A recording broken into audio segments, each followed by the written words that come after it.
Welcome back to episode 2 of Dime Gaming Bros.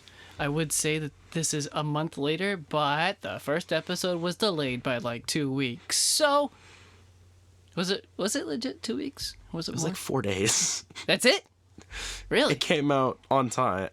No, it was a week. We had recorded it on time, but Right. then our assistant hadn't done his secretarial work yet. Our business associate.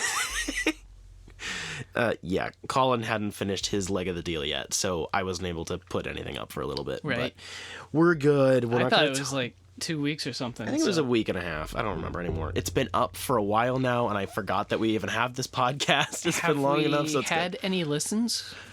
A few. I haven't really looked that hard. That's exciting. I think we have 2 YouTube subscribers. One of them is me. I think the other one is dimecomicbros. So I think. I don't know. The other one is definitely not me. I don't Yeah. really follow people. It's fun. So this is an episode that we've been waiting for so long. A month. It's a funny word and I can't think of it. It's the freaking... I've been sitting on this joke for 2 months now. And at the moment I need it, it's gone. There's a terrorist group. Which one? It's not Lollapalooza. It's a fun word like that. Oh, I know exactly what you're thinking of. It's not Cowabunga either. It's... The Boogaloo Boys. Yes! It's the Halo Boogaloo. It's the friggin... Halo Infinite Electric Boogaloo 2. Yes. Not Electric Boogaloo. That's different. That's where it came from? I think there's another word, actually. But Boogaloo works. Yeah. Lollapalooza. I don't know. This is a Halo Infinite themed episode. So, to kick off with a trivia question. Yes. Which is also Halo themed because it's... Shocker! It's me. Coming from the lorist. That's an understatement. Also, apologies in advance because I sound either A, like a Witcher, or B, like Aragorn, or C, like Cancer. Depends on who you ask. Someone learned far too late in life not to gargle bleach. See, I was about to drink it, and then I had a moment of reconciliation. I had to throw it back up. So I'm alive, but it did do wonders to my throat. They make cream for the inside of your throat. Would you like some? No, Colin helped me with that last night. Fuck. We're not even 2 minutes in, and we've made a gay joke. So, what type of video game was Halo originally planned to be? Is this a multiple choice? No. Oh. I think Jacob might know what this is, but he might not. And maybe people in the audience, whatever size that audience consists of, may not. I think this is pretty neat because I was one who chose it because I picked it, obviously, because I'm a child. I know I'm going to kick myself because I've heard it before. I've got ideas, but it will be part of the intrigue. Okay, so because we're doing one game, but we're going to try to keep the format of this show, we're going to be breaking this up into 2 sections. So first, we're going to go over single player and just general stuffage, and then we're going to go over our news in the middle, and at the end, we're going to talk about multiplayer, which I feel like we might end up having more disagreements on that end than the first end. So, because I've been dropping so many bombs in the chat, and you were like, no, you're stupid, Halo is cool. Well, Halo is cool. So shut up, degenerate. Get Single good. player. Anyways, Halo Infinite is a first-person shooter developed by 343 Industries, funny number company, and published by Xbox Game Studios. It is the 6th mainline entry in the Halo series and the 3rd in the Reclaimer saga, following 2015's Halo 5 Guardians. I would just like to say now, 343 Industries helped me through college math because it is 7 cubed. That is all. Continue with your That is correct. backstory. The single-player campaign follows the human super soldier Master Chief Petty Sergeant John 117, also known as the Master Chief, and his fight against the enemy Banished on the Forerunner Ringworld Zeta Halo, also known as Installation 07. Unlike previous installments in the series, Halo Infinite's multiplayer component is free to play, And also, unlike other games in the series, the single player is a open world experience. Infinite was originally planned to be released as a launch title on the Xbox Series X and S on November 10th, 2020, but was delayed in August of 2020, following an open beta release of the multiplayer component on November 15th, 2021. Coinciding with the franchise's 20th anniversary, the campaign was released for Microsoft Windows, Xbox One, and Xbox Series X and S on December 8th, 2021. Alright, so I will do a brief overview of the vague bits of the campaign. This will basically be spoiler-free because of how much there is to get into and how much time we have.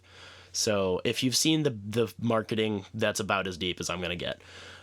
So we open up, and the Infinity is just getting fucking wrecked. And Master Chief gets his butt walloped by probably the only spoiler I will say, Atriox, which was wonderful to see. Big nut, much happy, because we weren't sure previous to this if once the Banished were like announced or teased originally as the primary antagonists of this game, how long it had taken place after Halo Wars 2, where the Banished first appeared. It sounded like in the marketing, maybe Atriox was dead. What was going on with that stuff? So it turns out, at the beginning of this game, Master Chief and Atriox do a big old punchy punch while the Infinity is getting fucking raped. And Chief gets yeeted into space. Atriox is MIA. Everyone in the Banished thinks he's dead. 6 months later, we wake up. And we come in contact with a Pelican pilot who has been oh so wonderfully named by the community of Brohammer, which I will continuously call him forever, or Pelican Pilot 216, but Brohammer's better. He finds Chief, pulls him into his Pelican, and then Chief immediately starts shooting shit, and then is like, what the fuck's going on? And that's basically how much information we have to start this campaign. It starts off 2 years off the top of my head after the events of Halo 5. The battle with the Created and Cortana has already taken place, so this is kind of a mystery game of Chief knows mostly what happened, but he's not talking about it. And then a lot of stuff happened at between the opening cutscene and then the first bit of gameplay that we don't know about. So we're trying to figure out what the bloody hell's going on, and it allows the game to have a bit of a tonal reboot and a bit of a course correction while not actually retconning anything. I would just like to interject now and say the opening cutscene where Atriox and Master Chief meet is amazing. It looks graphically beautiful. I actually kind of squealed a little bit because of how good it looked and the fact that it was actually unexpected. It kind of looks like it looks like Blizzard cutscene. Yeah, I was about quality. to say it looks almost like the Blur cutscenes from H2A. Not H2A. Yeah, no, H2A, sorry. Halo Infinite is running on an entirely new engine, the first for the Halo franchise since its initial... I don't remember what the old thing was called. It was just a mangled mess by the time we're like 15 years deep. This new Slipspace engine is entirely new. So you're telling me CE was the same engine as 5? Yeah. What? Yeah. What? And it had been used for multiple games before CE as well. Yeah. That's wiggity. That's why it kept getting harder and harder for them to make stuff with it, because it was getting so bloated and because it was really modular. That's how they were able to keep it going for so long. Unlike fucking Elder Scrolls, who have been using the same engine since the first one, and it's been evident. And it's been garbage since Oblivion, but you know. So I have a solid enough grasp on the story for everything contained in MCC, Reach through 4. Nice. Right? I've got a pretty good idea. I've played each game at least twice, almost every one on Legendary. Are you going to make me talk about Halo 5?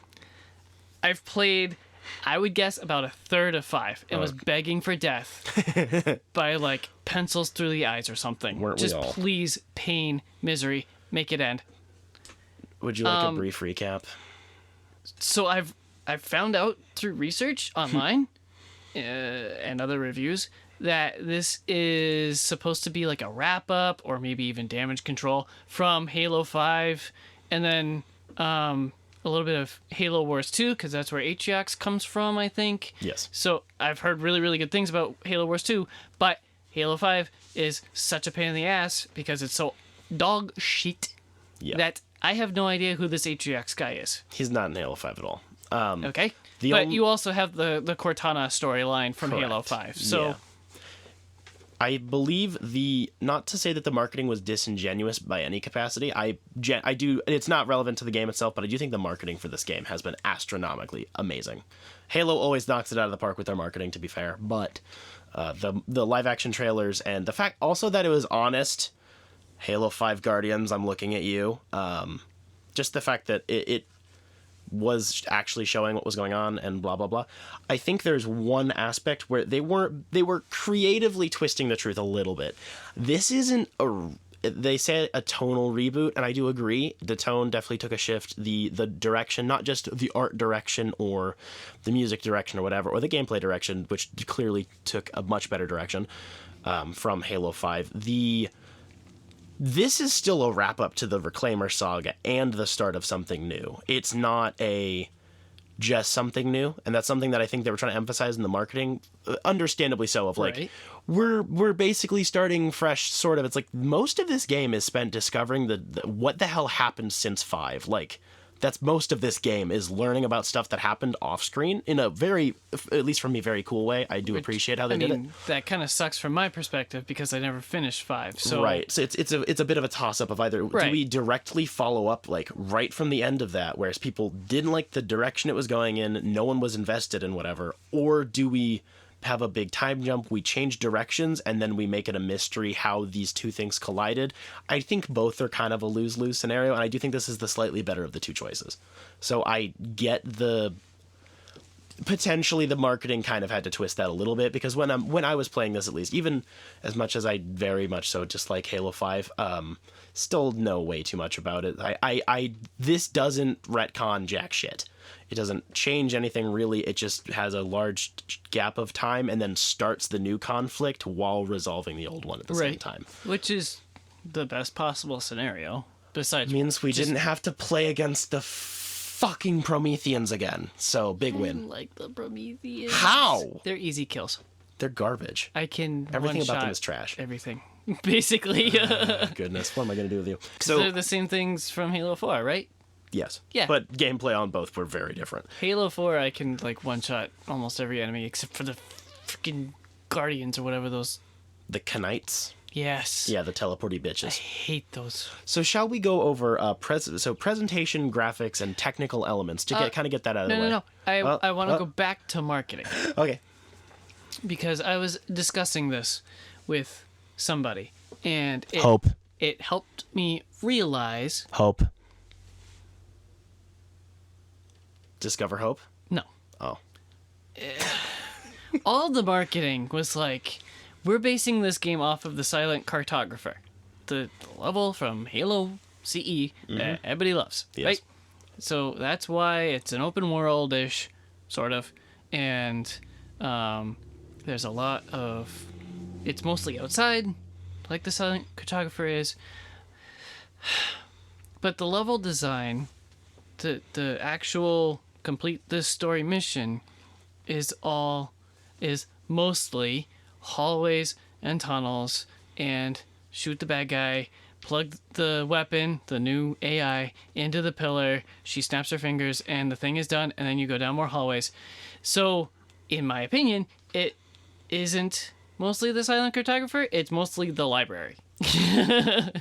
I think if you're thinking purely in terms of like main gameplay missions, you would be right. Yes, that's what I was going for. Not the open world adventures, but the actual story levels. If you're just trying to, if you're playing on easy and you're like trying to crank it out in the whatever the time is, what is it, like 8 hours to get an achievement or whatever.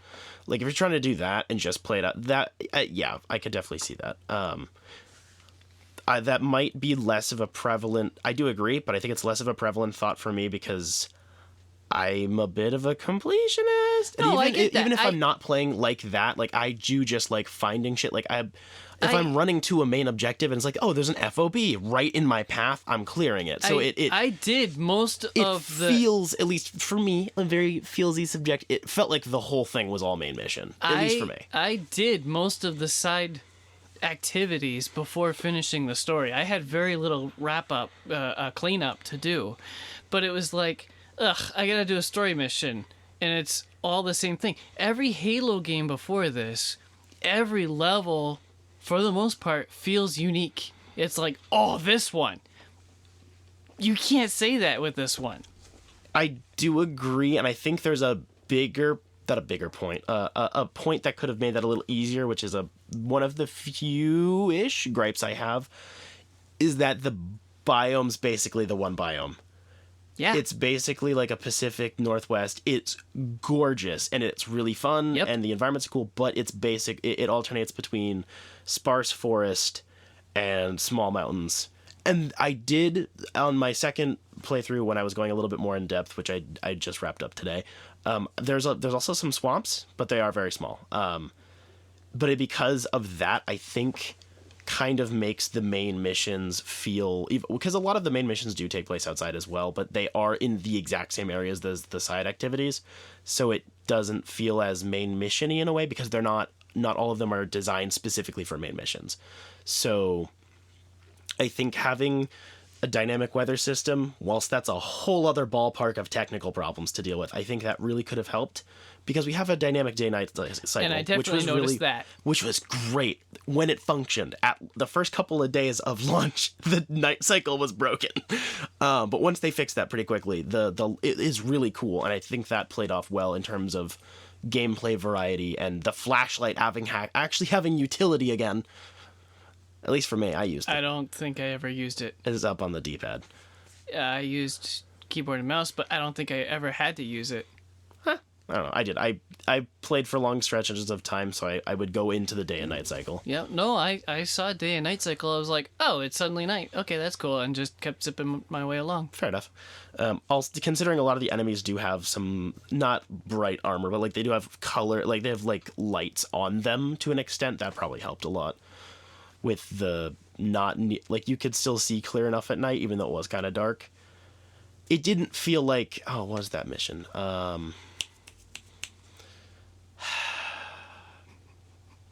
There's a mission in Reach. It's like my second favorite one. You know exactly which one I'm talking about. The snipey one. Yes, I cannot remember the name off the top of my head. Oh. But sometimes, I think also because of Reach's art style, it was hard to see the enemies. Even though it was bright, it wasn't like pitch black.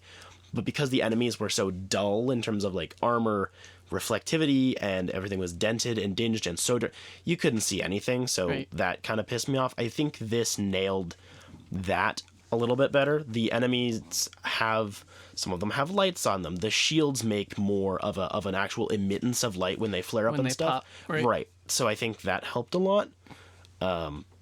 But I definitely think having a weather system, because like, I mean, CE, it wasn't a weather system. There were specific levels that had it, but like, the Halo rings are the size of a planet. Right. So they're going to have weird biomes on them. You'll have a desert, you'll have, snow and whatever, and you'll have mountains. So I think that could have helped, but I can understand why that probably had to hit the cutting room floor, because that's a lot of stuff to deal with on a technical level. Right. For a world that, while not procedurally generated at all, I do think it is very well curated. But I'm not even saying have the interactable world different. I mean, that would help to have a visual difference.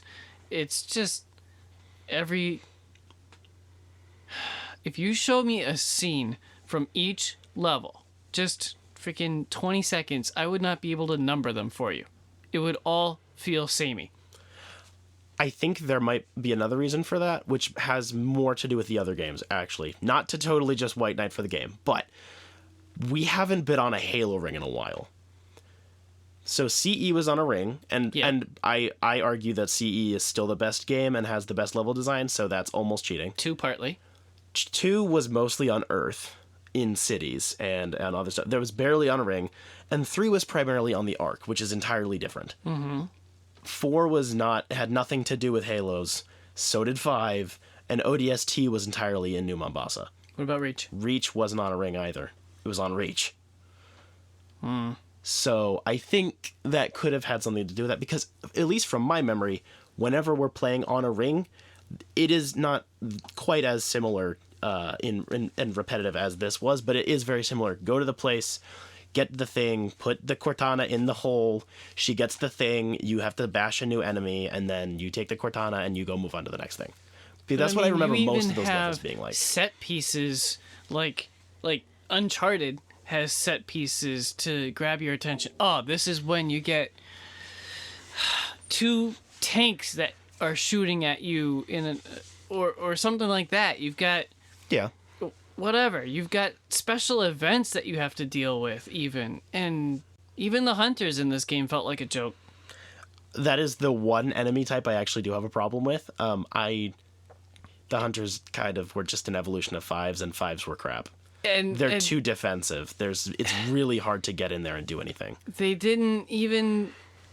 I beat them, and I was like, okay, cool, I hope I don't have to deal with them more. But it wasn't like a big event, like, oh, no! And it wasn't a boss fight. Yeah.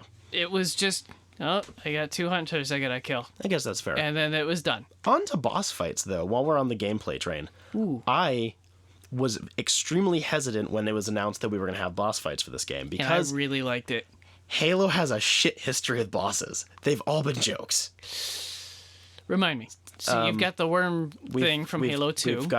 We've got Punching the Prophet, who's an old man in a wheelchair. Yeah. We have freaking Tartarus, which was pretty good. I think those are the only 2 and 2, if I remember correctly. 3 had the Scarab, which is dope as hell. I do miss the Scarab. We had multiple Scarab fights in 3, actually, if I remember correctly. And then ODST had Scarab fights that were a little less complicated, but they're different because it was an ODST. There's a spot in ODST where you're in like a pantheon and there's a tank at the bottom, and I got stuck on that level so hard in Legendary. Oh, yeah. Oh, so hard. I curse that level to this day. But good. Continue. 4 had the Didact, which was... I love the Didact, but gameplay-wise, that was just quick-time events. Halo 4 is so simple, even on Legendary. It is. I don't remember anything in Reach that could be considered a boss fight at all. And then 5 had 9 Warden Eternals, which we will not discuss further. If you say so. I really hated 5 and never Yes. finished. It's the same fight, but 9 times. Ooh. And he's a bull. It's bad. It's bad. That's We're not. exciting. Yeah, no, it's not. It's garbage. It's the worst. So I was a little nervous about this, and especially when I saw health bars, which isn't a Halo-y thing. Right? I do like RPGs, and I don't mind RPGs having health bars in some aspects, depending on what type of game it is. But that made me a little nervous. But I think these were done really well. They weren't quite as in-depth lore-wise as I was hoping for. They all have explanations, but you have to go look through the audio logs and the wiki and whatever. But there was enough to hold on to. They all had unique gameplay elements, and only one of them felt kind of cheap, which was... Oh, what's his name? It was the one with the large laser drill, which should have been a Scarab fight, because that's literally what Scarabs are designed to do. To be fair, that should have been a Scarab fight. But he's the one with the hammer, who's just like, yes, crunchy Spartans. I'll rip them open, tasty flat. You know, it was the second one. I kind of remember that one. It's a really enclosed space with a bunch of coils everywhere. So no, even if he's not hitting you, you're gonna die. That one was really hard, especially on Legendary. But all the rest of them were great. The last one killed me again because of the teleportation. Yeah. Oh my gosh. I did think that was handled better than teleportation in previous games, though. Not to really get into that, but it was still a little yikesy. But considering how many there are, there's... The second to last boss with... where you rescue... Yes.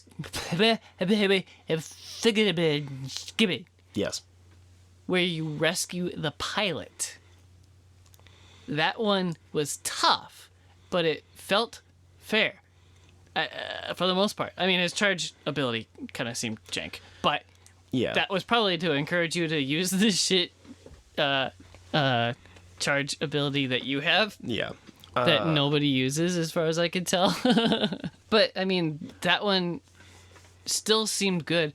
They're just unique enough, but they don't feel like they're not Dark Souls bosses, you know? Nope. They are still enemies based off of enemy types in the world. Right. You know, they have an additional shield layer and they do have some unique abilities, but Right. once you pop the shield and you get like especially if it's a brute, if you get that helmet off, it takes more rounds, but it's not bullet sponge at all. And that's what the previous games in particular had for every enemy. 4 and 5, they were just bullet sponges. And most of the time, there's kind of a gimmick to them. There's a weapon in the room that will help you shred them, or coils or something that, or it's in a spot where you can grab a vehicle. Like that Right. was, it was just enough where it felt justified and it didn't feel too gamey, but it wasn't, oh crap, we're not talking like Doom bosses, like the modern Doom games. I love those, but it's like, crap, end of the level, massive boss fight. I'm going to die 15 times I'm just before I gonna figure drop it out. all my saved nukes now. Yeah, exactly. It's like, no. It's just, oh crap, I might need to scrounge. I might need to find something. I'm sure as hell throwing coils. That's for sure. I'm using all my abilities, but it never, with the one exception for me, none of them felt too gimmicky or too cheesy. They relied on mechanics that the player should understand, and using the stuff you had with you, even on Legendary, they still felt mostly fair. I loved the inclusion of throwing coils. That's some of the best explosive barrels in video games. It sounds kind of like overkill. I think that's one of the smartest choices this game made. Because it's fun. Fuck you. That's it. It's more fun than throwing a grenade. Yeah, it's good. They're placed enough. Because of the setting of this game, it actually feels natural that there are coils around of all different types, for the most part. I wouldn't go that far. Okay, considering most of what they're doing on this is mining, trying to get energy and like scraps and parts, it makes sense. It makes more sense than most games with explodey barrels. Yeah, especially Call of That's Duty. as far as I'll go. Yeah, for a Halo game, like, this makes sense. Okay, the fact that there are the 3 different types everywhere is a little silly, but like, it makes visual variety. That So reminds was me nice. of another complaint. There are guns and ammo everywhere. You are not at a loss until the last boss fight for guns and ammo. I think that that's not a problem whatsoever. I think you're trying to play this too much like Doom. No, it's just Halo's never really had a problem, unless it's been poorly balanced, or like 2 where you need 1,000 shots to do anything. past games you had to kill enemies to get more guns and ammo. This one has cabinets everywhere. Everywhere. I guess it felt, I feel like that's there's more, but maybe I'm giving too much credence to the setting, like maybe it was an intentional choice of like, well, we do this setting, there's 1,000 more things we can do that won't seem out of place, and maybe I'm putting too much credit on that, but like, this setting, on Zeta Halo, and then in the specific scenarios we are with the different refineries and mines, it just works.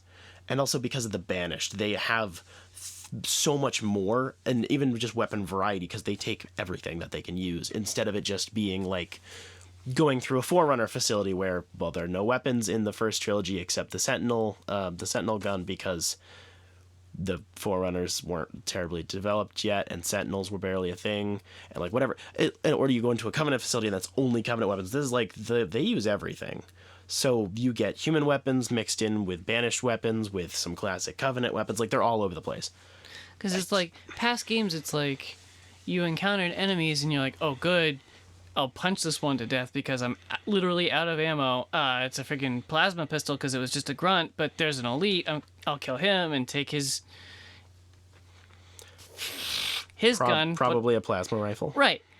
And then you're going to work your way up because you literally had no ammo. This one, it's like, I don't really want the Ravager. I'll wait until I can find a plasma carbine or whatever. Like, I've never had that problem. I've never had that, with literally the exception of 2. I've never felt like that's a part of the Halo gameplay loop of I need to scrounge for stuff. Maybe really, it's more just a of leftover from me playing most of the games on Legendary, but that's definitely part of it. Kind of what it felt like for most of the time. I don't know. And I liked the fact that because of the size of the game in terms of scale, like total enemies and like gameplay time, I had that many weapon choices. I actually got to play with everything enough to know how it functions. Even the stuff that, the few weapons that are not well balanced in campaign, like the what is it even called? The new plasma Plasma pistol, not whatever that is, the disruptor. No, I was thinking is it the plasma carbine? That one that's sucks too. That's what I say because fuck it. Whatever the 'Cause fuck it is, The bolts it's still travel so slowly that you can't hit anything really. Its place in the sandbox is supposed to effectively replace the plasma rifle or plasma repeater from previous games, Right. which have been dipping in 4 and 5 in particular. They were already on their way out anyways. And it works well for enemies to use against you, I think, because I played drains your shield. because I played the multiplayer first, so I'm also thinking multiplayer weapon balancing. It's atrocious in multiplayer. But I was like, hey, in campaign it probably makes sense. It's nice for the enemies to use against you. I can still use it, but it is a lot less fun because it's just slower because the bolts travel so slowly. And then the same thing happens to the plasma pistol because the EMP ability has been switched over to electric weapons, which I do genuinely think is a wonderful decision.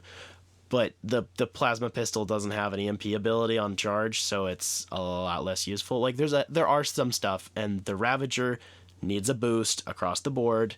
It's fun, and the splash damage is cool, but it's not quite as effective enough to be used quickly. Right. There's a few things like that, but even the disruptor, the pistol energy weapon is still kind of fun.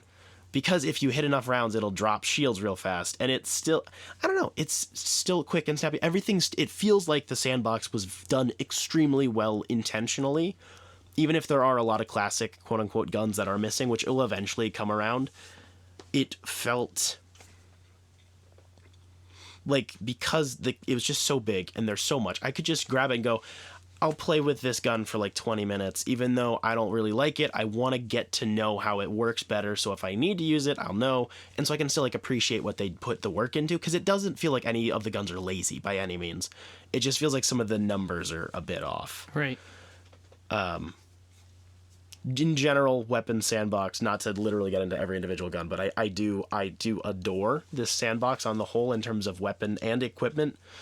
Just, it's really well balanced. A handful of things are a little funky, but like I spent most of the campaign running around with a commando and a mauler.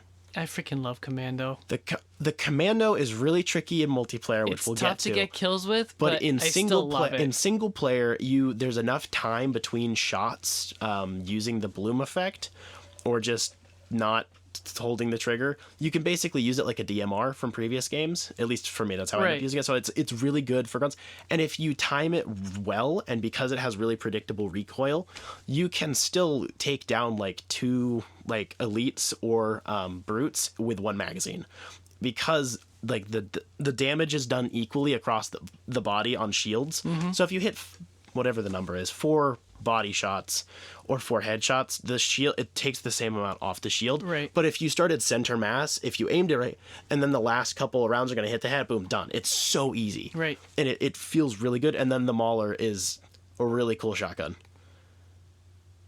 It's just great. And it took me a while to realize that there's actually a good amount of range on that, because it has a lot of drop once it hits a certain point, but you can almost use it like, think like using buckshot. Not like using buckshot, like using Birdshot. a slug. Oh, okay. So if you're thinking using like the generic, the front, the classic pump action Halo shotgun in any of the other games, or even like using, what's the new one called? Sucks getting old, don't it? Bulldog. Thank you. Or even like using the Bulldog, which I do like in campaign. That's like using like a shotgun with normal buck or birdshot, whatever. But using the Mauler, you can hit headshots on basically everything. It takes, I think, 3 headshots to a brute. You knock, if it has a shield, you'll knock the shield down. Yep. Then you hit the helmet off. Then you hit it in the head. Right. Really easy. It's easy to aim. And it doesn't feel like I'm absolutely obliterating a grunt when I use it. That's at least something for me. I like using shotguns in campaign, but with other shotguns in other games, I'm like, I'm not going to waste a round on a grunt. Right. This one's like, there are enough rounds because most of the brutes are using them. They're everywhere. I can just use it on everything. And it has enough range where you can still you can use the zoom feature, and you can still kind of. All right. So we've been on weapons for quite a while. What are your feelings on Cortana's replacement, the weapon, being intentionally clothed now? Because that's an oddly specific question. Many years ago, you were like, actually, it's in the lore that Cortana is naked. Well, it is. But the reason for that in the lore is because Cortana, the original Cortana, is a clone of Halsey. Halsey is a sassy cunt, basically. Easy. It's true. So she has that sort of attitude. And Cortana, because she's an AI and they can all choose their own names and their own appearances, like smart AIs can. She, in the lore, uses that to her advantage of being like, you can't really tell if she's clothed or not because of like how the design looks or whatever. And she uses that to like throw people off. That's in the lore. It's explained. And then definitely in Halo 4, that was used by the designers to really get some emotion out of you. And I don't care. It worked. I loved it.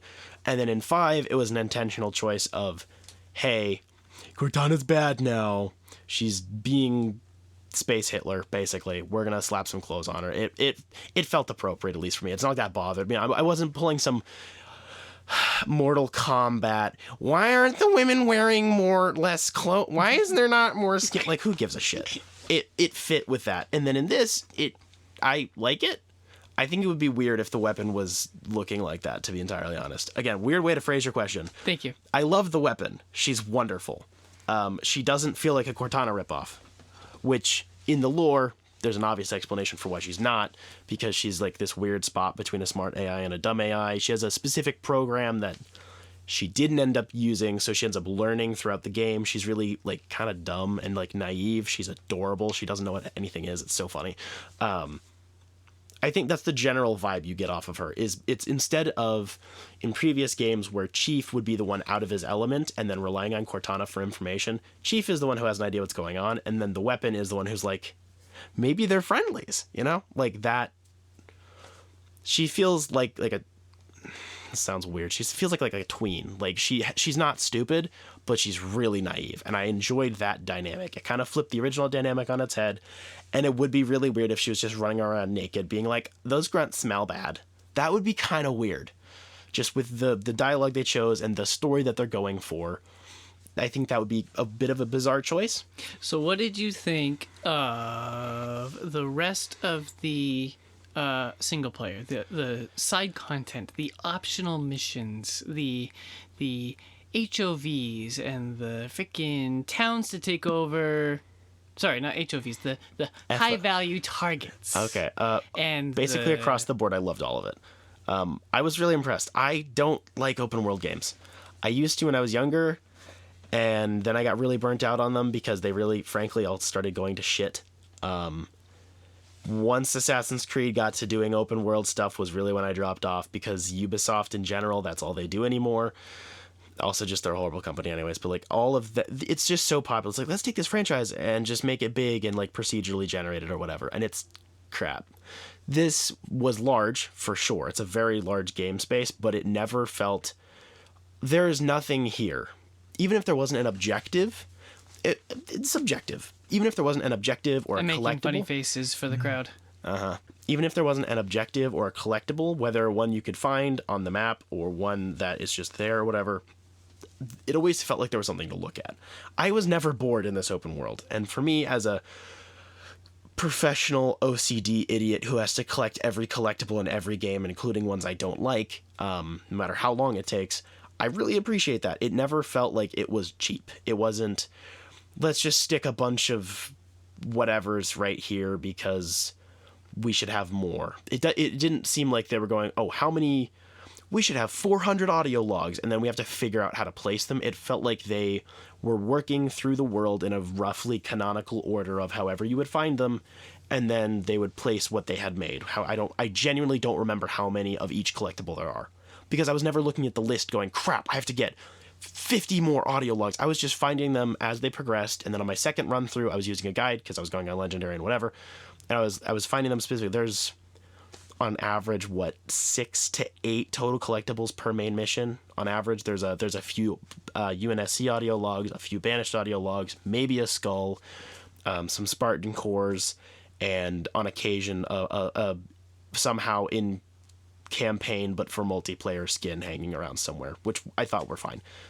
It's good, and then the open world kind of continues that idea. Each chunk of however big it is has a few things in it. There's nothing crazy. It never feels like anything is just randomly placed.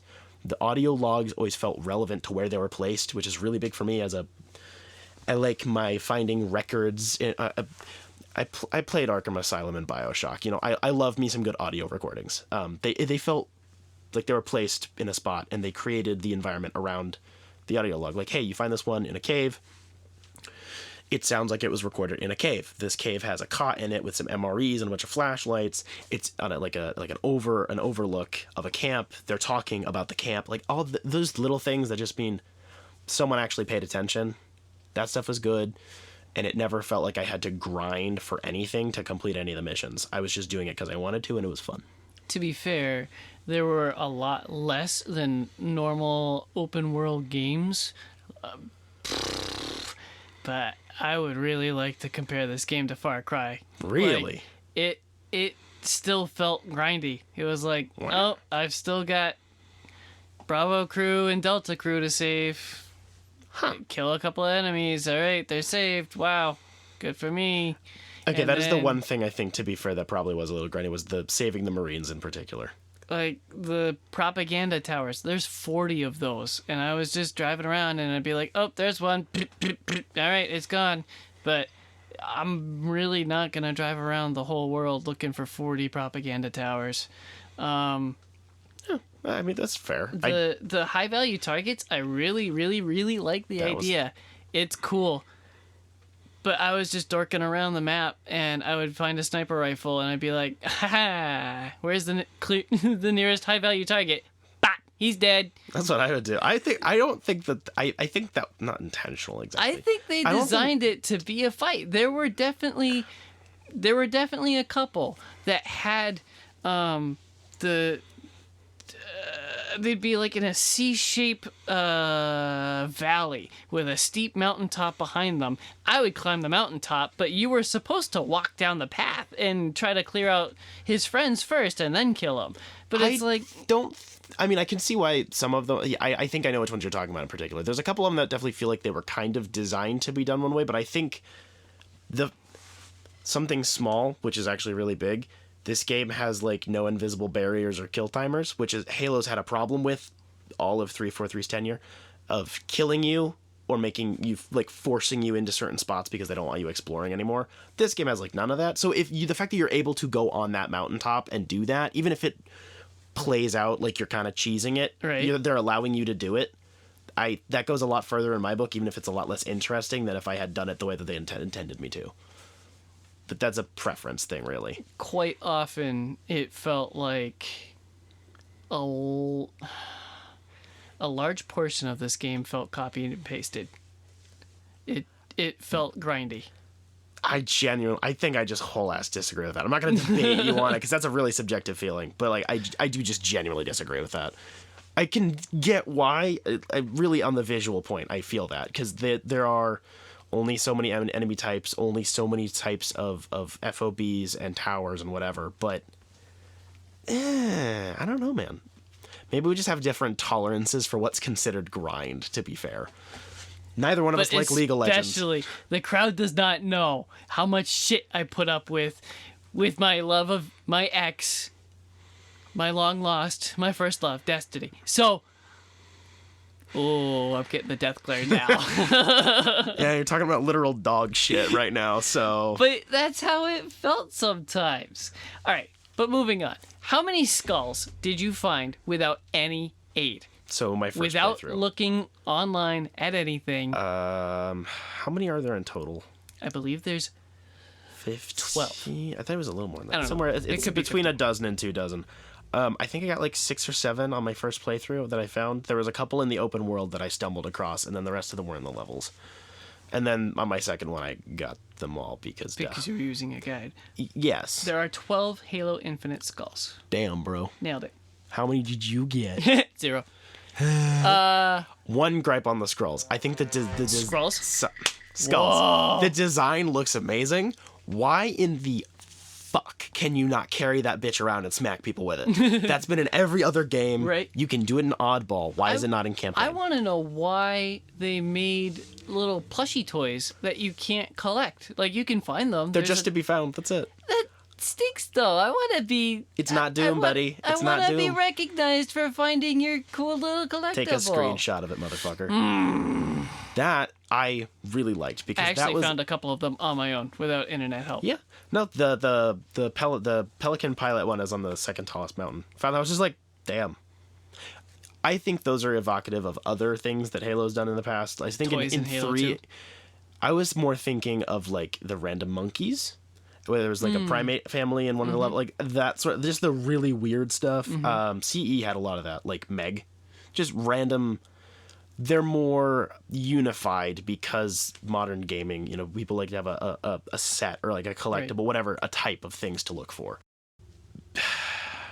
Kind of got to wrap it on with the campaign. Yeah, we do. But so general, not to get into the actual spoilers, but general direction of apparently, quote unquote, this is the last game we're going to have for 10 years, which we all mean, no, we do, it means we're getting expansions.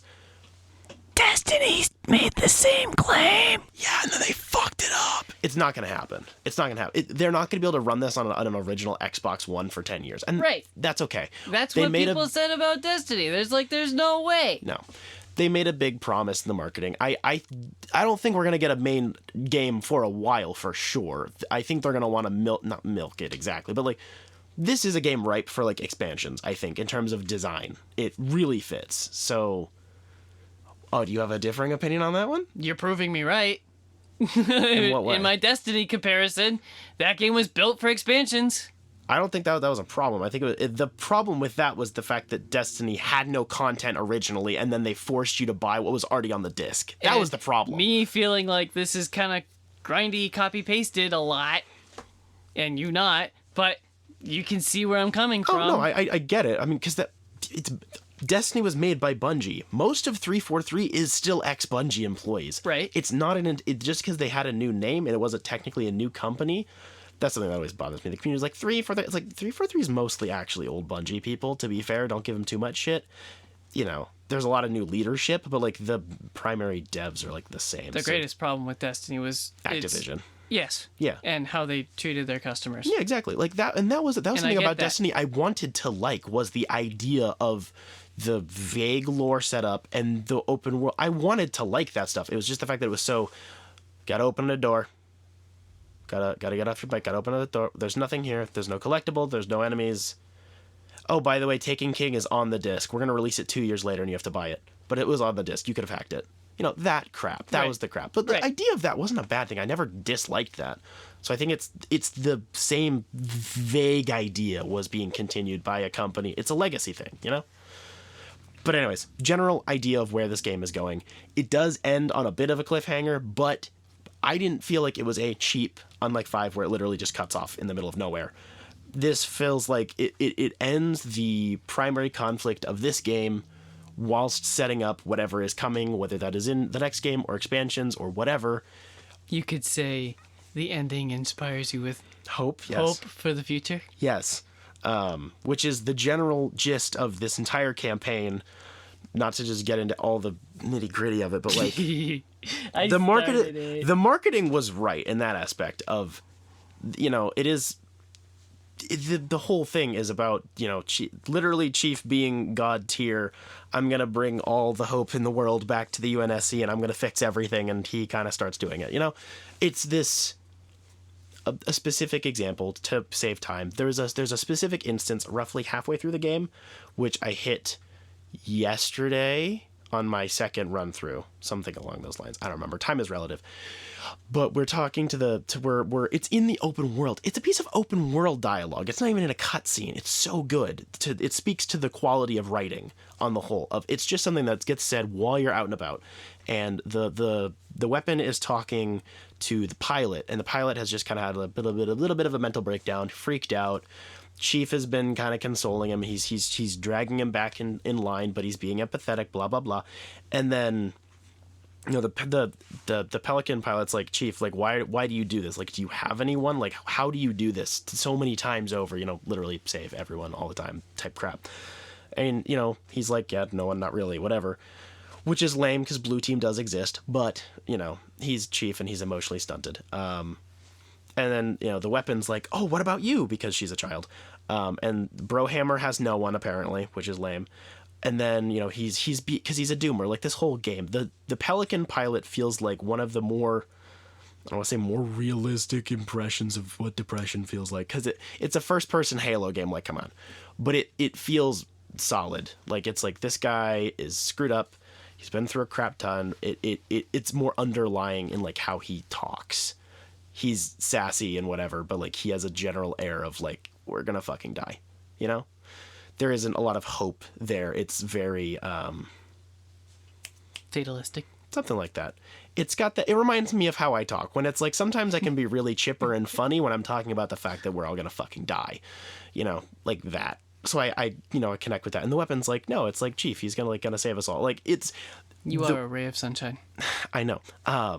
Because he's like, oh no, we're gonna die and it's fine and whatever. And then the weapon's like, no, like, we're with the Master Chief. Like, we'll be fine, It's this little line of dialogue, and it's coming from a really naive character, so on the one hand, you're supposed to be like, oh, that's funny. I'm sure everything will go wrong, which it does. But just the combination of the delivery and the timing for me, I don't know why, really struck a chord. It was really good. It's this idea. That's what, like, every Marine feels like. It reminds me of the Bungo games where every Marine is like, fuck yeah, we're with the Master Chief. They're all like losing their shit every 5 minutes because Chief just blew up a fucking tank with like a grenade. Right. Like that attitude. Even though we have a lot of Marines in this game, Brohammer really embodied that, needing someone to kind of pull you up. You can't always do that yourself. Sometimes you need someone else there to do that, and that's what Chief does for humanity constantly. I really liked that constant theme throughout the entire game, the story, all of it. It's really good. Well, look at you bringing a moral to the story. So, because of our game, Dime Gaming Bros, we like to get games cheap here, but this month we broke the rule and we pre-ordered it. Are you convinced it is worth all 60 buckaroos for just the story? That is a good question. Because of the multiplayer being free to play, you are paying $60 for the campaign. For me, so there's a couple of tiers to this. For me, absolutely, I would have paid a lot more money for this just for what it is. Even on launch day when there was still some of those last minute tech problems. Right, that happens. Yeah, I would have paid like $100 for this. I don't fucking care. It's Halo. It's kind of my lifeblood. And it's a quality product. Yes, I'm a simp. Yes. Compared to other open world games, I think it offers a much higher tier of quality whilst having less quantity. Yep. So if we compare this, just because you said it, even though I think Far Cry is a very rough example to make because most of Far Cry is kind of shit. Even to just compare it to Far Cry, this is like a quarter of the size. But I would argue it is probably 4 times the quality. Even the lower tier stuff is not as... with how I played this, the worst stuff in this game, quality-wise, the most grinding, the most boring stuff, is about as good as a lot of other open-world games get. The semi-procedurally generated, go to the tower, do the viewpoint, which we ripped off from Assassin's Creed. Yep. Do the thing. Oh, you can see the collectibles now. All of that crap, mostly Ubisoft games. This, I think, is of a much higher quality, even though it does certainly have some improvements that could have been made. So for that, I would still say yes. But if you're not convinced, whether by the marketing or maybe you're concerned about the tech problems or whatever, then hit it on a mild sale, $10 off. Don't you dare wait until this is on the $20 rack. Don't you fucking dare. But I can understand wanting to wait a sale, especially if you're not into open world games. If you just wanted a completely traditional classic Halo game, this'll scratch the itch, but it's not exactly what you're looking for. What you would be looking for, hypothetical boomer Halo customer, doesn't exist anymore. This is a fusion of everything, and this is probably the closest we're all going to get to being happy. Not to be really sad about it, but this is probably the most well-balanced product we're going to get. So, suck it up? I don't know. What do you think? Part of the marketing said something about online perks, multiplayer perks that come with buying the campaign. And I was greatly disappointed when I found out that they meant the Mjolnir armors in the game. That's fair. I at least expected the first season to be free when I bought the campaign, or something like that. Yeah. Because that's what Destiny did with their expansions. Buy the new story expansion, you get 2 seasons with it. Yeah. That did not happen at all. That's fair. Because there's, 12-ish Mjolnir parts that you can pick up in the campaign. It's. I think there's like 40. I don't think it's that many. There's a lot. There's a lot of them, but they're Mjolnir. Let me look. because each one is a different multiplayer either. You're armor. saying like 4 themes or whatever. No, I mean the stuff that's actually for multiplayer from the campaign. I don't remember how many there are. I just don't feel like there were that many.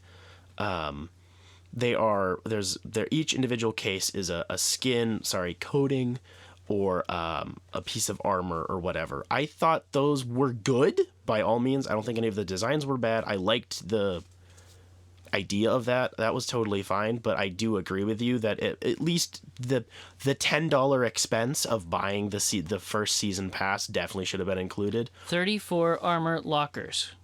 I didn't think it was that many. That's solid then, I think, for that, but I definitely think that that's not enough. No. On that point, I think first season plus that would have been solid. And hypothetically, if I had designed this, I think having a small separate battle pass exclusively for campaign, not you earn it through campaign, but you purchase the campaign, so now you have this exclusive 10 rank battle pass. Something that you, small, so like even an extra challenge. Yeah. Like, don't even have that as part of the season. You bought the campaign, you get 1 extra challenge. Yeah. Or something, just as recognition for paying just $60 for the story. Even just boosting you up like 10 ranks, something. Just something. That would have been amazing, but something a little bit like anything. But it kind of feels like we didn't get much of anything. I think more so because those 34, that still doesn't feel like it was 34. I think that's totally fine, but I think the fact that you had to have found all of them is really where the kicker for that is. Right. Just the initial purchase of the campaign should have given you something, I think. So that's definitely fair. I am not happy with paying full price. Demolition expert. I would say if you are a diehard Halo fan, go for $45.50, like Spencer said. If not, if you're only a passive enjoyer, or if you've been out of it for a couple of games, I'd say $25.30, to be honest. I feel like I should have gotten it at 25 or 30. I definitely would have waited if I wasn't doing this show. I think potentially because of how rough, frankly, the roadmap is from here, with seemingly a lot of stuff that they're changing for sure. I think if some hypothetical scenario had happened where we had, say they had announced, I think announcing expansions prior to launch is a bad idea. But if they had said, hey, we're planning 3 large expansions in addition to all the other stuff we're doing, like 3 campaign expansions of 5 to 10 hours of content apiece, whatever, like a Witcher 3 type. We're not talking Witcher 3 quality, those are god tier expansions, but like that idea of like another good chunk. Also, those expansions were like 20 hours. Yeah. Story playtime. But also Witcher 3 was like 300 hours. So right. This is not. This is 30 to 60 tops. But I think maybe doing that and been like, hey, if you get the campaign for the $60, treat it kind of like an Ultimate Edition, which I know there was some other random version of this game you could get. No one bought this game on disc. Like, no one bought this game on disc. I did because I'm weird. But because already that the multiplayer is free, like, you don't really need the disc. Just buy it digitally. So say you buy it on disc for $60. It includes, whether on the disc or a code, the first expansion or the first 3, whatever. And that's the $60. And then if you just buy it digitally online, it's $40. I don't think Microsoft ever would have done that. That's not a 343 decision. But I think that could have worked too. That leads me to another thing, just in the gaming world in general is like, I don't understand why I would pay $60 on Steam or $60 on Amazon for a game that just released, because you clearly have materials and whatever else there. That is always the thing I that's should bad. get like a $5 discount for the disc that I'm not buying on Steam. That is always kind of backwards, because the digital prices, generally speaking, are full price longer. They go on sale, but they don't like drop like discs do. You know, it'll Right. go to the $40 rack, then it'll eventually at the $20 rack, and then in 10 years it'll be in the bargain bin for $5. Freaking right. That's where I live. We both live in the trash can. Okay. Fun Easter egg in multiplayer: there is a trash can labeled Oscar's home. Anyways, I've seen that. That's so funny. I definitely can agree with that. It's One more thing that I wanted to talk about. I had difficulty playing on PC, flying around in a Wasp. It had pop-in wicked. It went slowly. And I don't know if I told you or not, there was quite a bit when Spider-Man PS4 came out in how they had to limit how fast you could swing through the city because it couldn't load that fast. So Right. that which game... Miles Morales, I believe, didn't have that problem. Correct. They sped it up. But Spider-Man felt like you were still moving quickly. I did not feel like I was moving slowly in Spider-Man because there were fun things to do. Halo, flying around in a Wasp, feels so slow. It does not feel like I'm moving at all, and you can see the pop-in, and it lags. So please tell me, how does it play on Xbox Series X, X Edition, Triple X variant with X is painted on top? So I definitely had I didn't feel the slowness. I think that's just a subjectivity type. What's slow, what's fast. The banished vehicles are supposed to feel heavier because they're more armored or No, whatever. I'm talking about a Wasp but specifically. I didn't get in a Wasp. I used a Banshee. You originally told cheating me bastard. You originally told me to use a Banshee. I'm You just just said kidding. get in something flying. That's because you weren't gonna finish the freaking story before we recorded this. And then I did it twice. I did. So I checked for the pop-in, which was the thing I was more concerned about. Right. There were two. I don't know the technical terms for how this works, but there were two forms of pop-in I had. I just double checked this today, just to double check. There is the general. There's like a.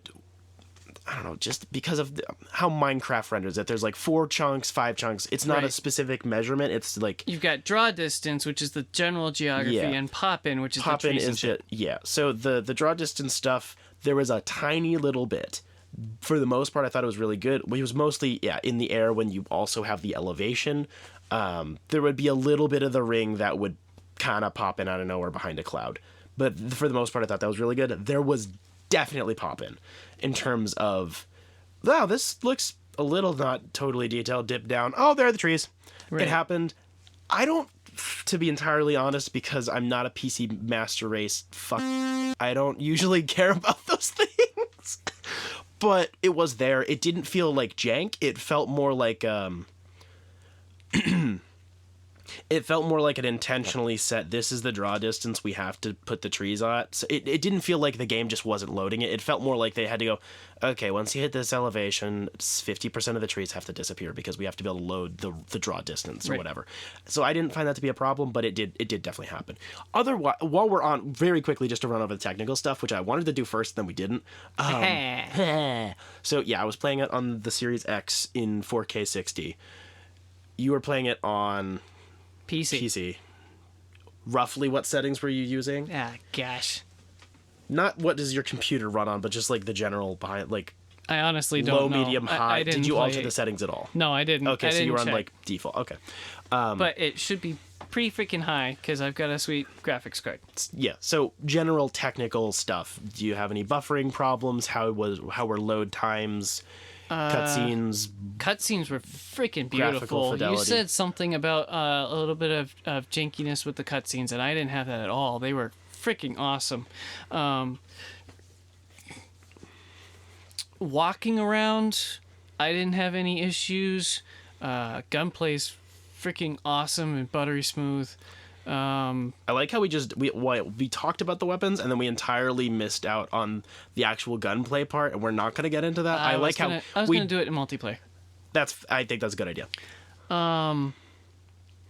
Details, textures seemed fine outside of like creative decisions for like the art style or whatever. Master Chief's gloves or whatever are beautiful. You can feel the texture basically. I would love to hold Master Chief's hand. Yes, I'm I sure. would.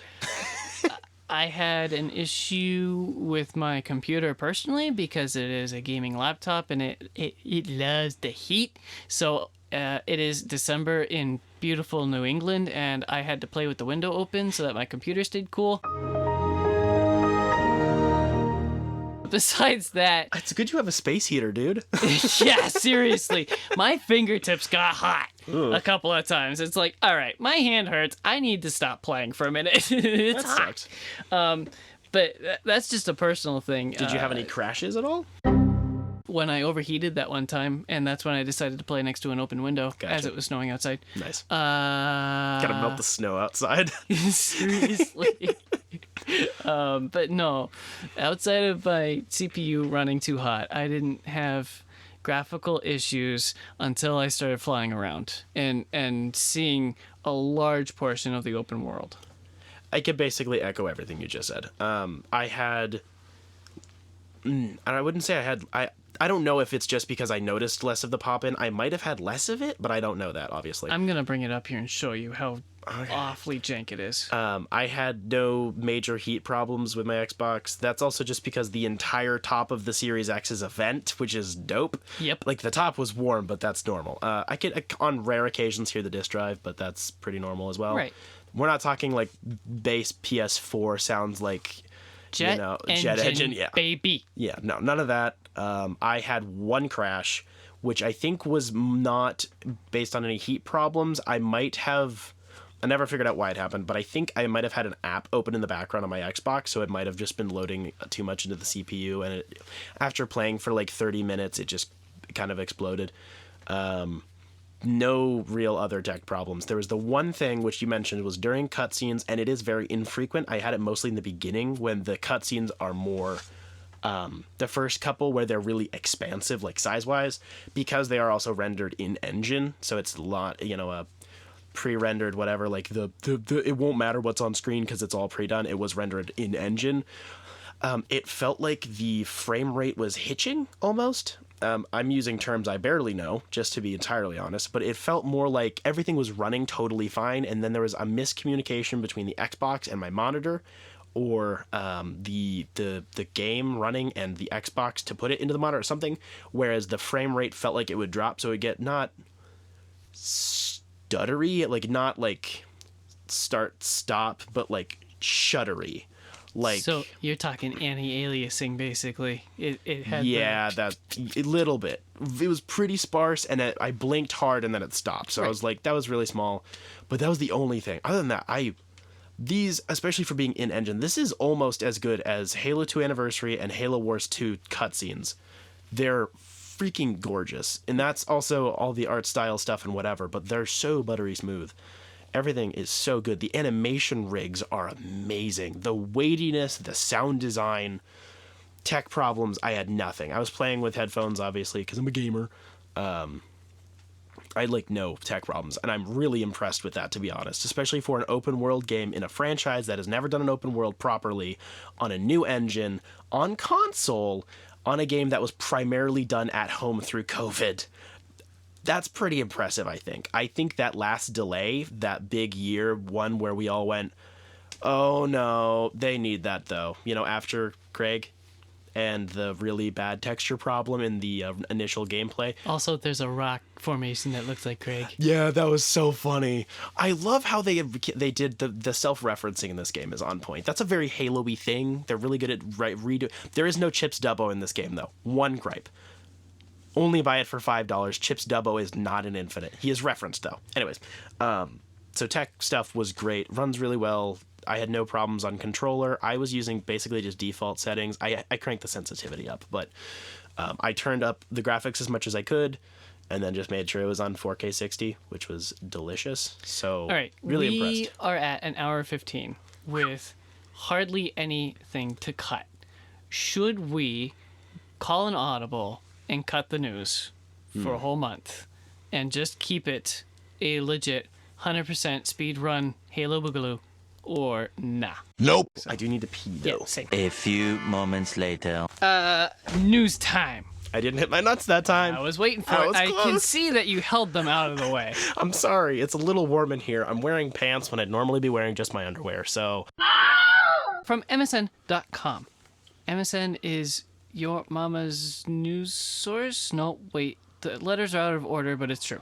A brand new Wonder Woman game was announced at the Game Awards. The game is being developed by Monolith, the team behind the critically lauded Shadow of Mordor series based on the Lord of the Rings license. Quote, Wonder Woman is one of the most iconic DC superheroes of all time, standing for truth, justice, and equality for over 80 years. Part of the Trinity, morons. And we're proud to be creating an exciting new gaming chapter in this legendary character's legacy, said David Haddad, president of Warner Brothers Games. The talented team at Monolith Productions is building upon their strengths to bring players a Wonder Woman game that is unlike anything they have ever experienced. End quotes in there, obviously. At Monolith Productions, we believe in the power of player-driven storytelling to unite people. The stories our players share inspire us every day, and we are honored to take players on a unique personal journey. Blah, blah, blah, blah. The Nemesis system raised the bar for player-driven storytelling, and we're excited to push the open world genre forward, combining cutting-edge action with inventive narratives to create a Wonder Woman game everyone will want to play. This new Wonder Woman game is set to be an open world adventure, as previously stated, and will bring a new story to the Wonder Woman universe. Most likely that means that the game won't use Gal Gadot's likeness, but many recent superhero video games have pulled this off without incident. Monolith has said the Wonder Woman game will implement the Nemesis system pioneered in Shadow of Mordor, which had previously defeated enemies returning to exact revenge on players. That's not exactly true. It's if the enemy killed you, then you could go back and have revenge on them. Or you could see the hierarchy of the enemies and kill them. What? It's not a gaming outlet. They don't know that. Don't be a news outlet if you don't know what the fuck you're talking about. There's only one thing here that kind of concerns me, and we both know exactly what it is. Mommy's not in it. No, open world. That's the only thing. And that's not because Wonder Woman isn't suited for an open world. That just generally speaking, open world and or sandbox is a major red flag these days because that's what everything is. To be fair, though, the Arkham series was open world. And that goes on both sides of the argument. No, I don't like the fact that they're open world. I think Asylum's still the best. Arkham City was good, though. It was fine. Arkham City's... Going back, the first quote that I ever said that unified the three of us was the fact that frickin' Origins is better than City, and you can quote me. Because it is. City is fucking overrated. The story is fine, and the world is mediocre. Fucking stupid. Overhyped. Fucking good. Good. It's good. It's not amazing. It doesn't revolutionize jack shit. Asylum and City pair together well. They do, to be fair. But Asylum is better. Asylum is still the best of the franchise. Continue the news, please. That's the only thing. Beyond that, this it's so far in the future. We just got to look at what she's going to look like. Yeah, That's there's really just a little teaser, and you can barely see her anyway. It's just like textures and stuff. So, yeah. Wow. We'll talk about this in 2 textures. years. Yeah, exactly. From StarWars.com. With a heart-pounding drumbeat, Lucasfilm Games and Quantic Dream, the award-winning video game studio and publisher, unveiled Star Wars Eclipse with a world premiere cinematic reveal trailer at the Game Awards 2021. As the first video game to be set in the era of the High Republic, the multimedia initiative that launched with publishing earlier this year, Star Wars Eclipse will feature an original story and unique new characters, each with their own paths, abilities, and roles to play in the tapestry of events that could alter the carefully balanced piece in an uncharted section of the Outer Rim. Star Wars Eclipse will be an intricately branching action-adventure game that can be experienced in multiple ways, putting the destinies of an array of playable characters in your hands. Your choices will be at the heart of the experience, as every decision can have a dramatic impact on the course of the story. Through these decisions, players will forge their own legend in the golden age of the Jedi. Star Wars Eclipse is currently in the early stages of development at Quantic Dream Studios in Paris, France, and Montreal, Canada. The thing about this that's most exciting for me is that it's the High Republic, if I'm being honest. The High Republic stuff has been phenomenal. Like, it's so quiet because everyone's kind of Star Wars'd out and it's basically all in the books and comics. But the whole thing is already better than the sequel trilogy. I really like that they are taking the initiative and just pushing High Republic in every venue. Yes. Books, comics, games, movies, TV. It's all coming. They've done that before with Star Wars. It ties together, but it doesn't feel like they're just exploiting the fact that they have so many medias, you know? Right. Where it's like, we gotta It's wrap all this up in a book. going to tie together, just like the freaking book I talked about a freaking year ago or something. Yeah. The freaking trailer is amazing. I said some sort of joke about, are you sure they didn't blow the whole budget on this trailer? Because it doesn't tell you anything, but it looks absolutely gorgeous. The announcement doesn't say what kind of game this is. They emphasize Action adventure with... I think it's gonna be Mass Effect-ish. they emphasize your choices, which evokes a Mass Effect thing, but it could be like KOTOR 2. KOTOR as well is what I meant. Yeah. Third person action. So I'm interested to find out more, but I refuse to get my hopes up yet Fair. because I've been burned. Hey, man. Fallen Order was also an action adventure, semi-open, but also pretty linear, but also choices mattered, but also they didn't. And that was like one of the best things we've had in ages. I don't remember making important choices at all in that game. It was kind of just do the thing. Continue the story. I'll do your thing. Okay. From TheVerge.com, Alan Wake 2 was announced at the Game Awards. A brief teaser trailer appears to show the titular protagonist in both New York City as well as the original game's Pacific Northwest setting, and confirms a release date of 2023. Alan Wake 2 will be released for the PlayStation 5, Xbox Series consoles, and the Epic Games Store. Remedy creative director Sam Lake. I can't talk! I'm having a Colin moment. Remedy creative director Sam Lake told TGA's Geoff Keighley, I think it's Jeff, on stage that Alan Wake 2 will be the studio's first ever survivor horror game. Survival horror game. Survive horror movies in game. Contrasting with the action focus of the original Alan Wake. I played Control and loved the crap out of it.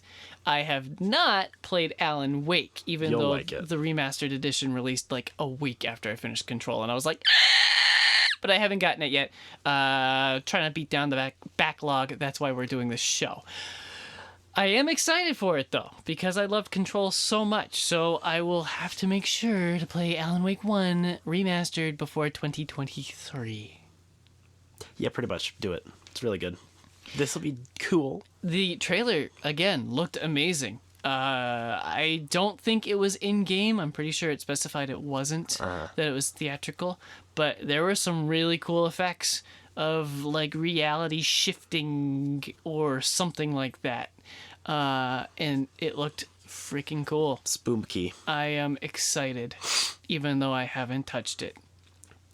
From MSN.com, the Expanse book series and television show are wrapping this year, but fans have something new to look forward to. The Expanse, a Telltale series, is being developed by Telltale in partnership with Deck 9 and will be based on the Alcon Interactive Group's hit science fiction series on Amazon Prime. The story-driven interactive game will feature star Kamina Drummer, voiced by Kara Gee, who played her in the series, according to the trailer premiered during the Game Awards on Thursday. Based on the best-selling series, The Expanse is set in a future version of our world where space travel is common and Mars and the asteroid belt have been colonized. The tension between Earthers, Martians, and Belters, that's nice, as the asteroid belt citizens call themselves, is on the precipice of snapping as each faction fights for the survival of its people as an alien threat looms large. Sounds like space racism. I like it. I was gonna say Belter sounds like such a racial slur. It does.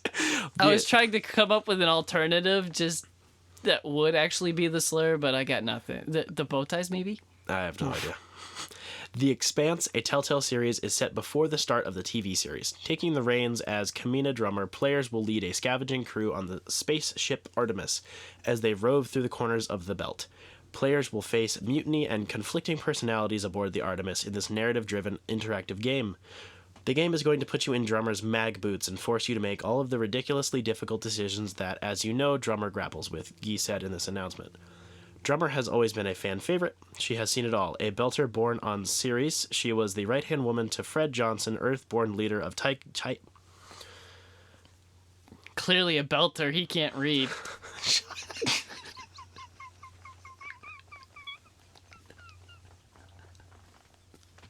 That's my new favorite slur.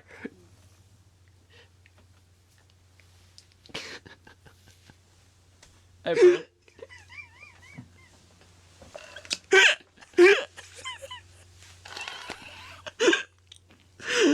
I'm not okay. I can feel the blood vessels in my...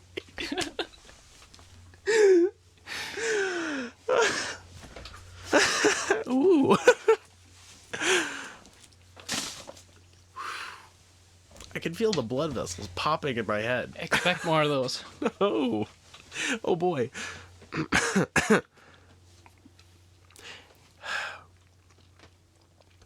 Earthborn leader of Tycho Station and the Outer Planets Alliance, a point of contention among belters. Drummer's character evolves radically throughout the series as faction conflict sparks turn to flame.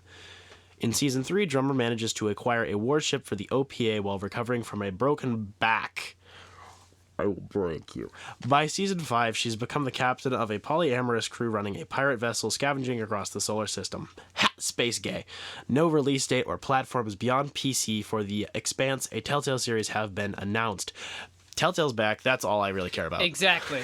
That we've been waiting the whole report to say that. It's exciting that Telltale is back. I'm sorry they have to use The Expanse as their comeback title. I have no familiarity with this I've at all. got no idea at all. I've seen it marketed.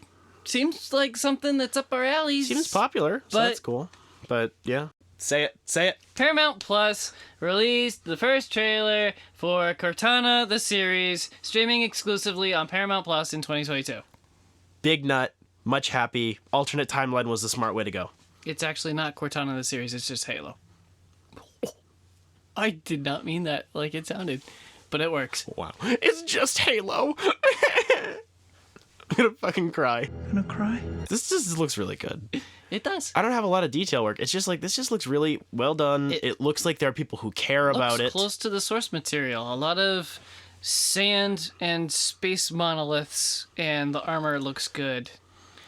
I also like that the assault rifle sticks to his back, just like character models in all of the games. Yeah, you like the magnets? I want to know how the magnet works Magnets. in IRL. Magnets. Magnet. That's it. That's all you need to know. Magnets. Space magnets. From Engadget.com, Sony has acquired Seattle-based developer Valkyrie Entertainment. Financial terms of the deal haven't been disclosed. Founded in 2002, it's best known for providing co-development services to other game studios. In the past, Valkyrie has worked with Sony, Microsoft, and Riot Running riot. to help on titles like God of War, Halo Infinite, and Valorant. Before today's announcement, it has been working on God of War Ragnarok with Sony's Santa Monica studio. The acquisition was announced by Herman Hulst, the head of PlayStation Studios. Quote, Valkyrie's diverse capabilities will be welcomed by every team at PlayStation Studios as we continue to focus on delivering extraordinary gaming experiences, end quote, he said in a statement. For Sony, the deal caps off a year full of studio purchases. In the last 12 months, the companies have added House Marquise, Nix Software, Firesprite, Bluepoint Games, and now Valkyrie Entertainment to its first-party lineup for a total of 17 studios under its banner. Sony used to be a lot more methodical when it came to its talent acquisitions. That's an opinion. No. Let me finish. Between 2010 and 2020, it only added 2 studios, Sucker Punch Productions and Insomniac Games. Because there's no method to adding 17 freaking production companies. Spicy. It's not, though. This Valkyrie Entertainment has come from God of War, Halo Infinite, and Valorant. Those are all big-ass names. Oh, yeah. Chief does have a big dumper. Sorry. So doesn't Kratos. True. Fucking dilf. Anyways, this is good. It's cool. There's always the push and pull of, oh, this is sad that another studio is getting absorbed by a really, really, really big megacorp, but also it is nice that Sony and Microsoft are finally stacking out their first-party companies. Even Yeah. if it's going to take us a few years before we get more exclusives, it's good that they're building up the repertoire, you know? And I was getting nervous with how much Xbox was acquiring, so I'm glad Sony is reciprocating. Ooh. I can English too. Wow. From Engadget.com, Forspoken, the action role-playing game from Final Fantasy XV studio Luminous Productions, will hit PlayStation 5 and PC on May 24th, 2022. Publisher Square Enix revealed the release date in a new trailer during the Game Awards, showing off fresh gameplay and world-building elements. In Forspoken, protagonist Frey Holland is transported from her hometown in New York City to the fantastical land of Athia. I don't think there's any other way I could say it. No idea. Frey soon learns this beautiful land once flourished under the reign of benevolent matriarchs called Tantas, not Tatas, until a devastating blight relentlessly corrupted everything it touched. The new video's description reads, at the center of their shattered domains, the Tantas now rule as maddened and evil sorceresses. Frey agrees to help save Athia from corruption and in the process tries to find her way home. Women do be like that, though. I'm sorry. I had to get one really misogynistic joke in there. Because mine wasn't. Nah. Well, you're just like, they go crazy and they're sorcerers. I'm like, bitches be like that. Fuck, I'm so bad.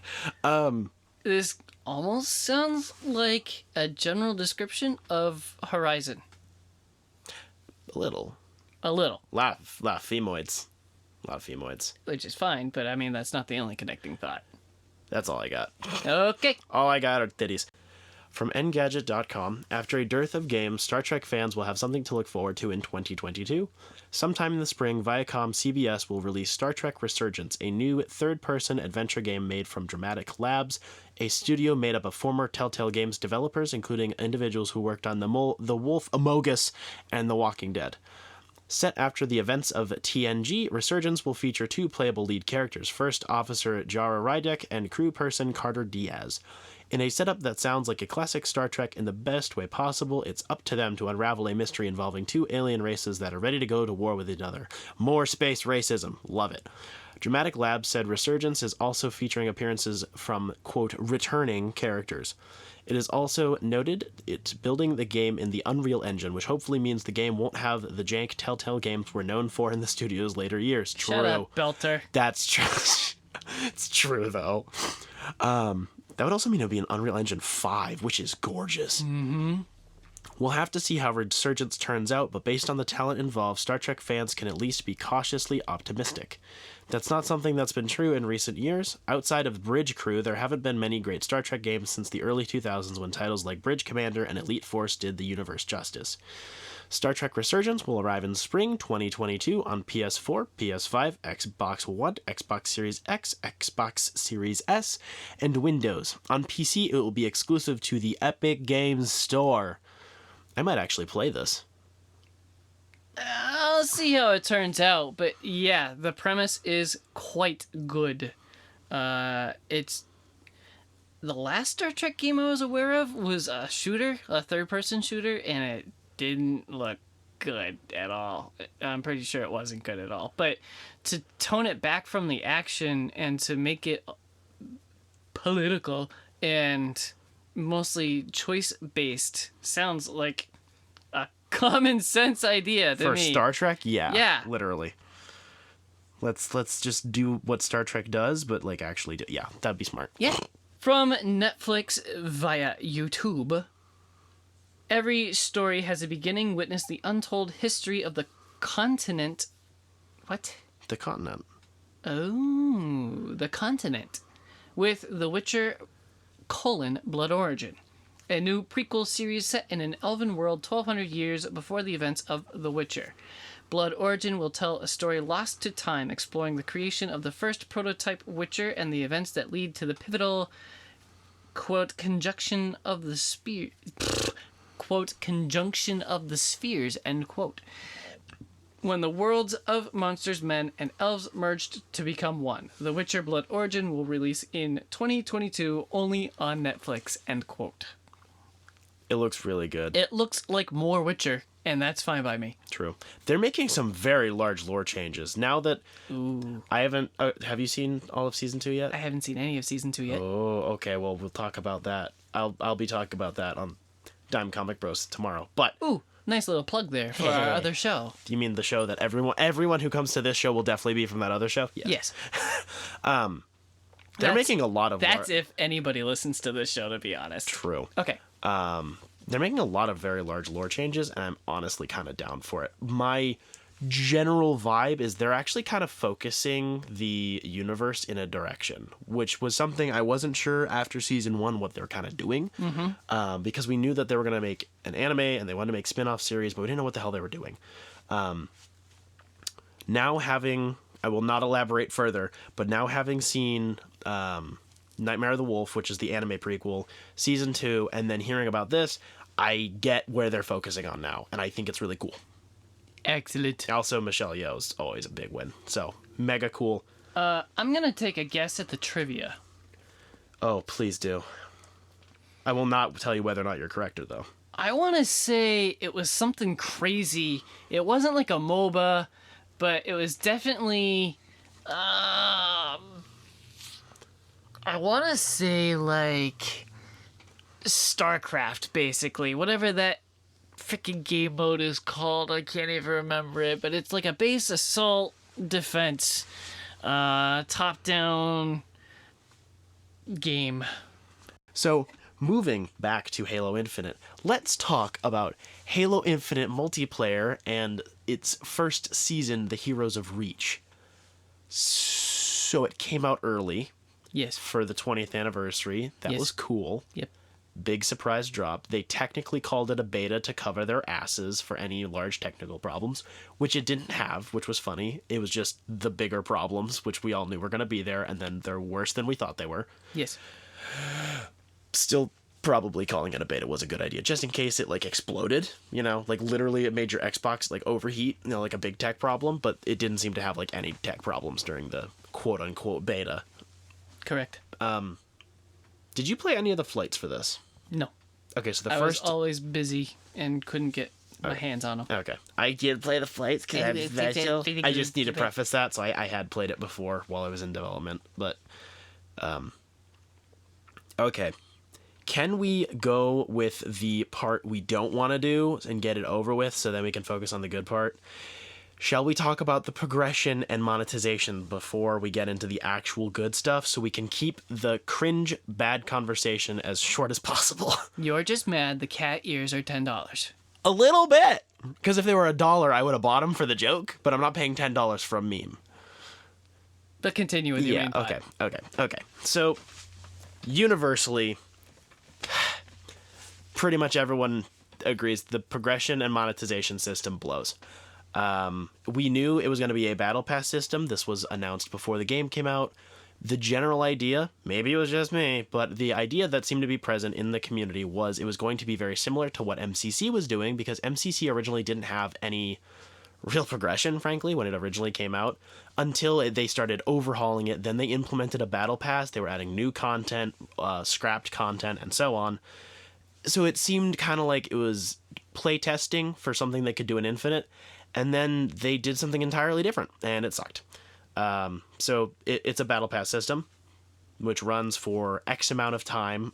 This one is going to be running from launch until May of next year. It's an extended season.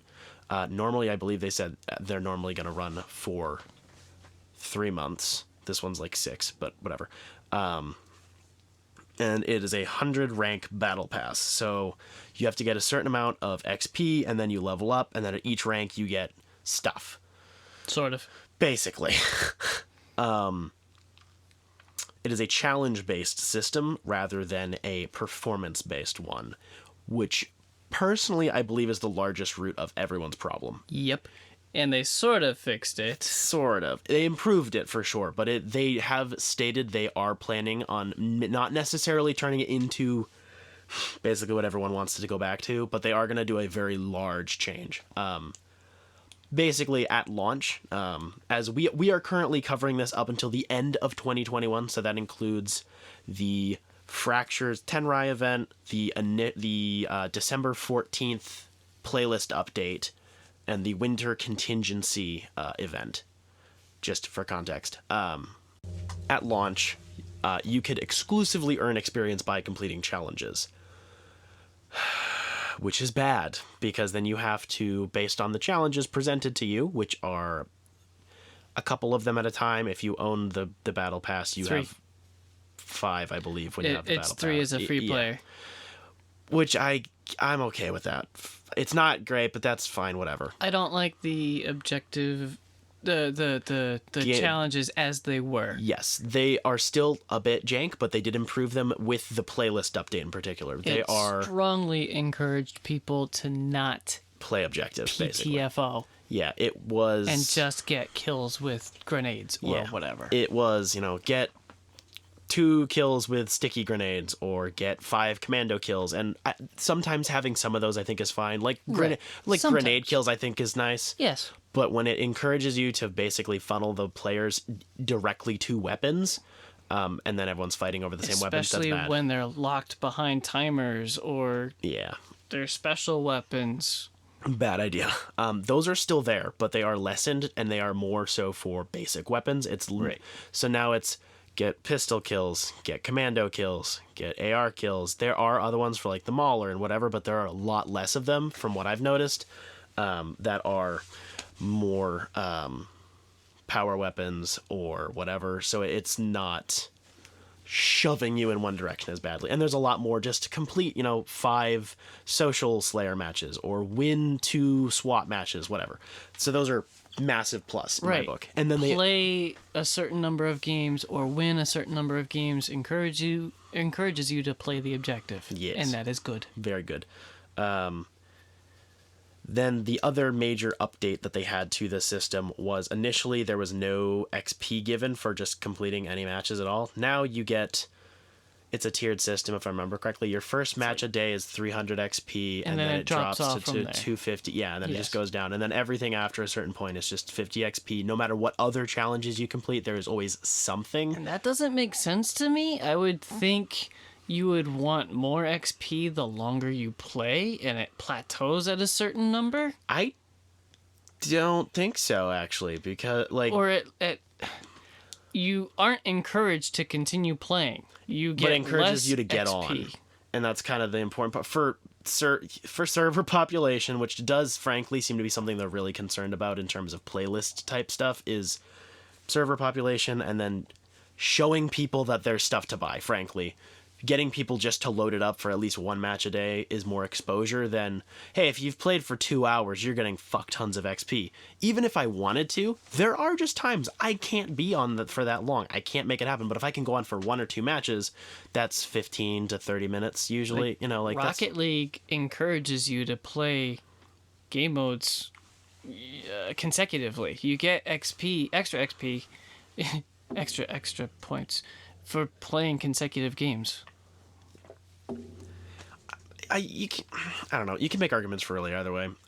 As long as there was something, the bigger change was just give people something for completing matches baseline at a minimum, and they did fix that. So that was good.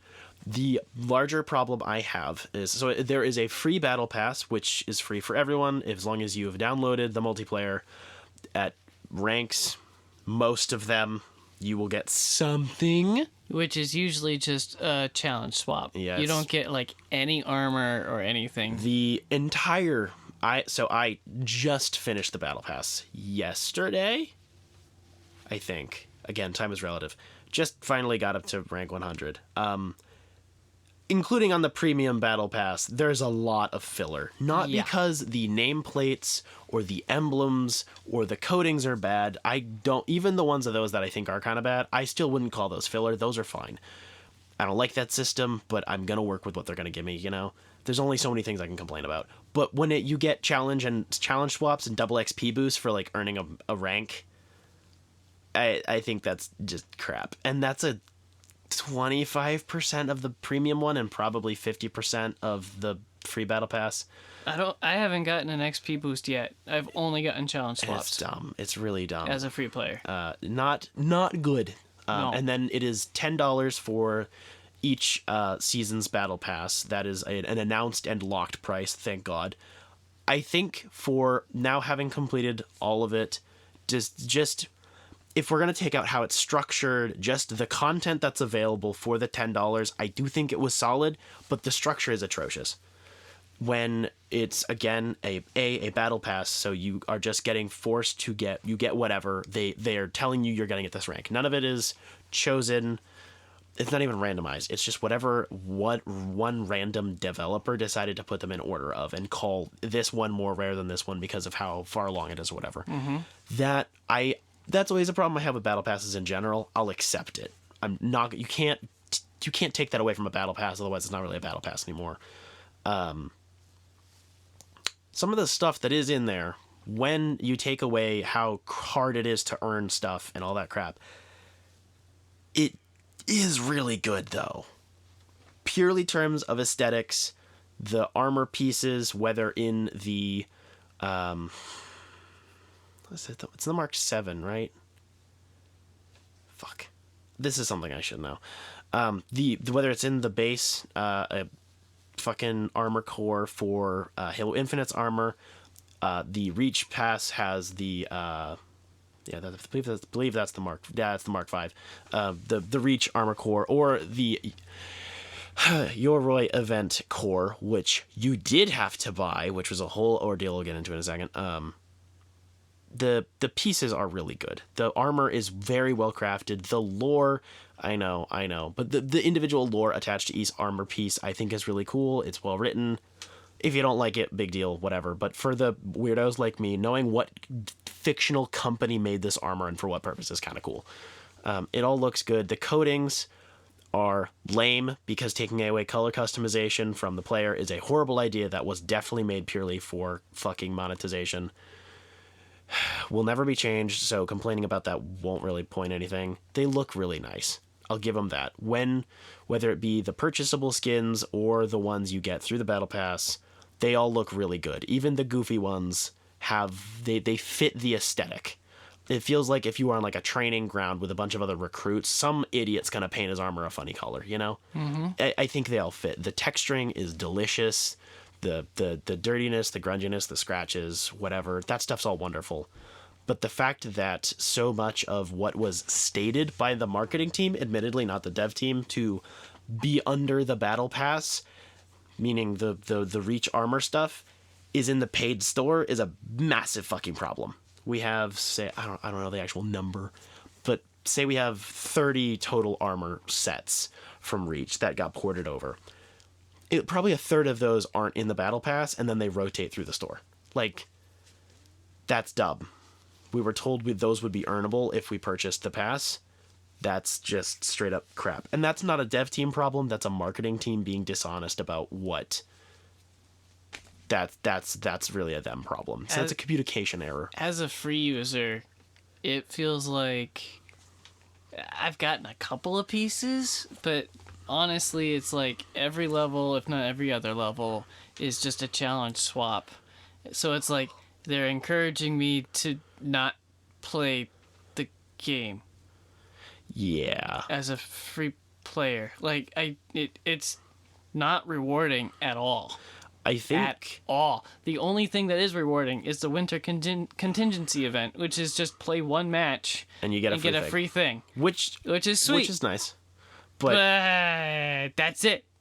Yeah. I feel like we're really repeating a lot of the mistakes that Halo 5 had. I swear to God, I will not elaborate any further because everyone knows exactly what we're saying. They're just milking the fucking shit we should have had at launch. And then the Yoroi event introduced the Fiesta game mode, which is a Halo staple, and it was supposed to be a temporary timed event. It was a wonderful, big explosion of life into the game, and then they took it away. And then they immediately put it back when they gave us more playlists, which has been a massive godsend, at least for me. That got me through. I was stuck at rank 30 or whatever when that happened, and I was very down on not wanting to keep playing Team Slayer. Like, it's... Yeah. But then they added in free-for-all, Tactical Slayer, which is SWAT. Fiesta came back. They added a few more playlists, which was really good to the overall lineup. And they all are good, but we still need more freaking playlists. And the fact that ranked is championship settings is kind of dumb. I don't know if you touched that at all. I got ranked, but that's pretty much it. I've played a couple after that. I haven't even leveled up from what level I got. So normally what Halo has done is there are social game types and playlists, and there are ranked types and playlists. Ranked has a lot less, and it means obviously that the player groupings are a lot closer in terms of skill gap, and there's an actual ranking system. But ranked doesn't mean we're playing on Halo championship settings, which means BR starts, no radar, no weapons on map type stuff. Mm-hmm. I don't hate that as a setting. I think that should definitely be included. It is fun sometimes to play like that, but ranked just means even starts with no, it's just dumb. I'm pretty sure I got gold 6. That's not bad. When I ranked. And I had a couple of really bad games. I could have done better. Something like that. I don't remember. There's only 6 golds, so whatever the hell it was, I don't remember. Overall, for me at least, that's the really disappointing part, because the devs have stated extremely clearly, not in a "we're gonna do it, we hear you." Like, the devs seem to be kind of freaking out about it. Like, they're distressed by how much of a problem it's causing. They're going to add more playlists. They're going to unlock all the game modes. So Oddball, CTF, stuff that's in the game will actually be opened up. So if you want to play an oddball match, you can play an oddball match instead of having to play the odds of just jumping into a random thing. Which is really important when you have challenges that say for specific play oddball. Exactly. That's super frustrating. I think the base logic for that could have been to population count. You have 4 quadrants, play in these. So that way, eventually you'll come across all these game modes you'll want to play, but we want to keep you contained so we can keep the servers alive. But it's a free-to-play game. We're not going to have population problems for like 4 years. So if everything goes well.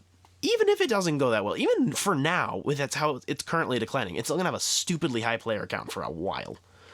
So that's just really disappointing. The Yoroi event was crappy and dumb, and you had to buy the armor that you were supposed to be unlocking through the battle pass. I would like to start out with my one and only point that I have written down. I'm annoyed that the Mjolnir armor unlocks that you get through the campaign are not pointed out in any way in the customization menu. It says you got an unlock and it tells you briefly the title, but you go to customization and you have no freaking idea what you unlocked. Yeah, you have to flick through like everything to find it. You have to There is very find little rhyme or reason to it. What I would have done, if we're going to follow the system that they laid out of having the separate cores and no mixing and matching armors and whatever, just have it be Chief's new suit.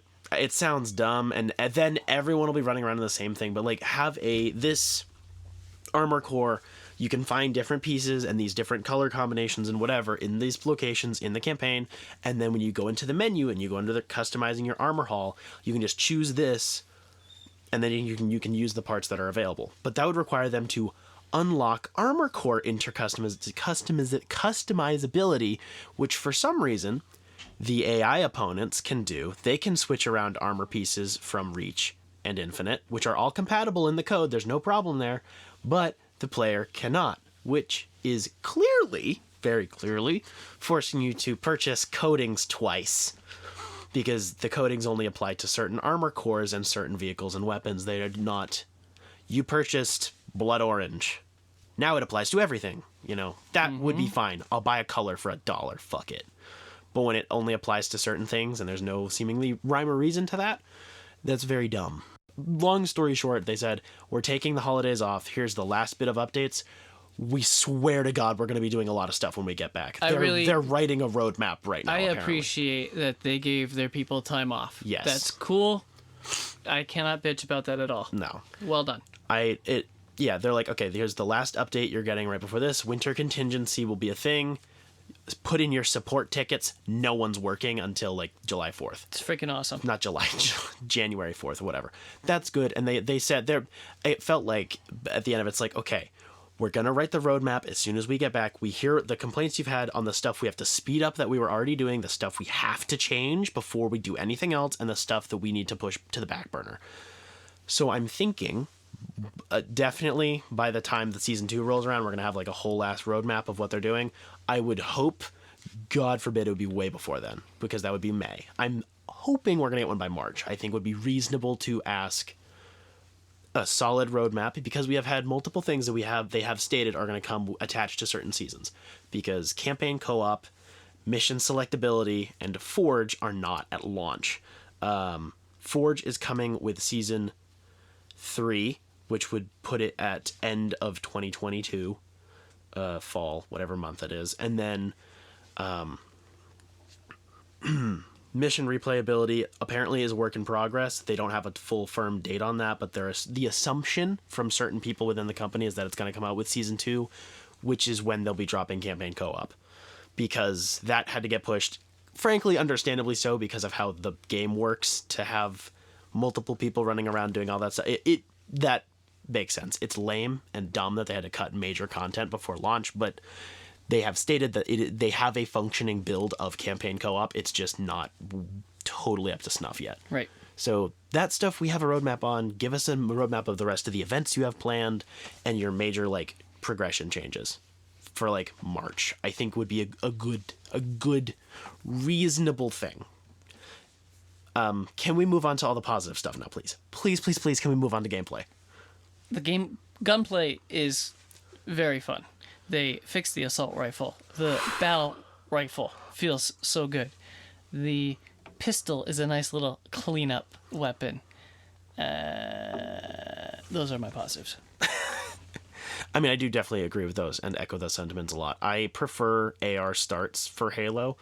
I've bitched about this 1,000 times. Especially this one, because Yes. it runs so well. Yes. I don't like how, since Halo 2 introduced the BR, the multiplayer meta is just dominated by precision weapons. I get why, but I just... it doesn't encourage me to pick up anything else other than a BR, a DMR, or a sniper rifle, and I don't like that, or a Magnum. I like having good ARs, and Halo 5 had a really good assault rifle, but it was like a sniper rifle across the map. It was a nightmare.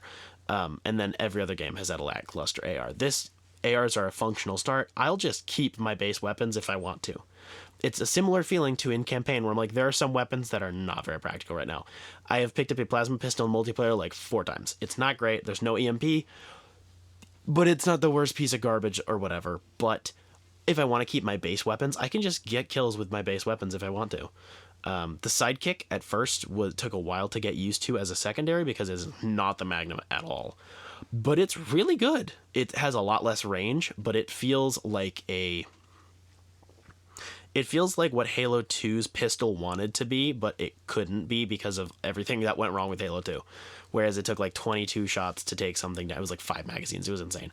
But it feels like that. It's very snappy. It has a small magazine. It's tiny, but it's still solid, and you can kill people decently easy with it once you get used to it. So all of that, and then that kind of applies to everything. The weapon balancing has a little bit of some quirks to work on for sure. But nothing feels cheesy. There are no, oh shit, someone got that weapon, we're all fucked type. I would challenge you on that one. With what? The spanker. Okay, aside, not like power, power weapons. Well, I mean, but I mean like. I'm just considering Fiesta game mode when you're talking about this, because. To be fair, in Fiesta you die in about 10 seconds, so you'll respawn with something better.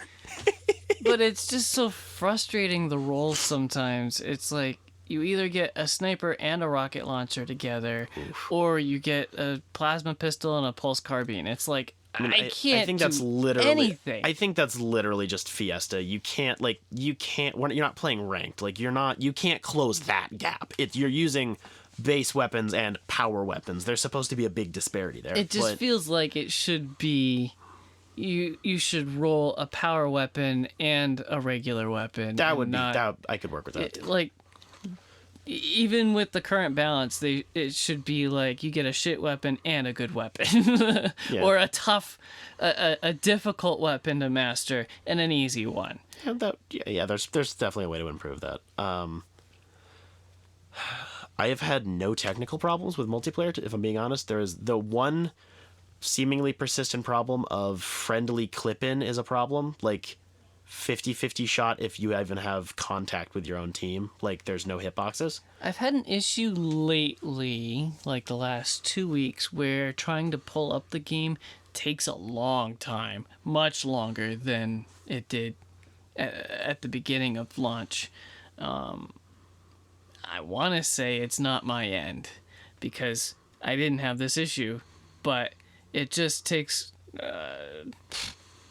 not even that long. It's just noticeably longer than it had been to load in my challenges or the game modes or whatever. Map quality and quantity I'm very happy with, if I'm being honest. There is one choice I have a bit of a problem with. Launch site should be a BTB map. I think that's way too large for a 4v4 like arena map. Which one is that? That's the one with the spaceship.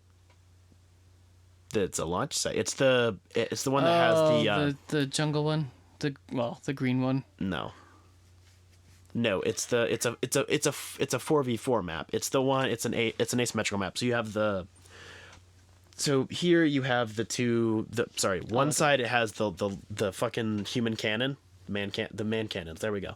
It has a man cannon that launches you to the other side of the map, which is right underneath like a space shuttle, and then it loops around. It's like a crescent shape. Yeah, that should be a BTB map, I think. It feels a little too large for 4v4. But aside from that, the quality of the maps, I'm genuinely impressed with. 4 and 5 has had very lackluster maps.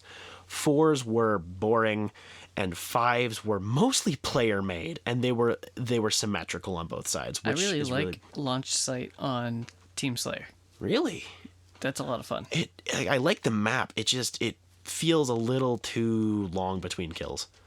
There are clusters of people in different areas, and that's kind of annoying. I don't know the names of maps, but it feels like I get the same 4, like, all the time. There are, You've got the tower one with Capture the Flag. Yeah, there's 6, if I remember correctly, there's 6 4v4 maps and then 4 BTB maps. I might be wrong. The freaking nighttime Mombasa one. Yes, that's a great map. And then there's Bazaar, which is old Mombasa, which was one of the first maps we got flighted. I love that one so much. Oh yeah, the one that feels like it's ripped out of Halo 2. Yes. That's pretty much it. That's like all I see. True, the total map count is 10, including all the maps. So I think it's on the lower end, but I'm very happy with. It sounds like it's kind of a backhanded compliment to say what is there I'm very happy with, but I genuinely am happy. I will play these maps with these guns for a very long time. Just expand the stupid playlists, give us more game modes, all that stuff. Obviously add more maps as time goes on, duh. But there's no map that gets loaded up and I go, oh. Every map gets loaded. I'm like, oh, okay. Well, I'm already thinking about where I'm going. I already have the maps memorized. Yep. Like, I don't usually memorize maps very well. Even the symmetrical maps of Halo 5 that were boring and flat, and the same thing on both sides, I couldn't even memorize those. There's unique stuff.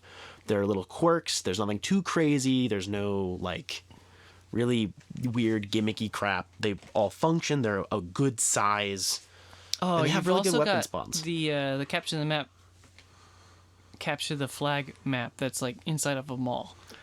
But it's a spiritual remake of Midship, actually, which is another map that was remade in Halo 5 and was garbage in Halo 5 because it was huge because Sprint. But yeah, no, I really do like that one, actually. I forgot about that entirely. That's a really good just 4v4 like Slayer map. Mm-hmm. That's what I did this morning, actually. Nice. And then it didn't give me my winter contingency gift, and I said... That's because it goes... noon to noon, which is so lame because we are in EST, which sucks. Yes. I don't know. I'm very happy with the general gameplay. It functions really well. There are very few problems. Equipment is really good. I would like to see some more neutral equipment added instead of player specific, but for what it is, breaking up a couple of armor abilities and then removing the rest of them entirely because they fucking suck, and then having it go back to base to even starts. Sprint is only a very tiny speed boost. They ended the sprint debate. Like, for fuck's sake, we can all go home now. That's a really big it's a tiring part of the Halo community that will never shut up. I have a big complaint. Oh, And you're going to hate me for it. I probably will. Because I it's been in every single game consistently. Mm-hmm. I hate how weak melee feels unless you're hitting somebody from behind. From behind, it's a one-punch kill. From the front, you're lucky to pop their shields. And it just feels like you're hitting them with a roll of newspaper. It's so frustrating. See, I'm genuinely wondering how you're having that, because it's a two-hit melee. One's shields and one is kill. So I don't know if you're... I don't know.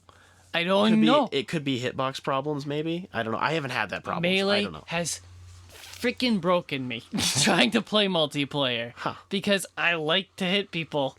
I love punching people. I agree with you. I get lots of melee kills, so I really don't. I don't actually know what problem I get so close. They have like 2 bullets worth of health left, and I die every single time, and I don't understand the pacing or timing or whatever you want to call it, but I hate it. I just can't learn it. That's fair. My larger complaint, which I was surprised I didn't lead with, is the removal of red versus blue. It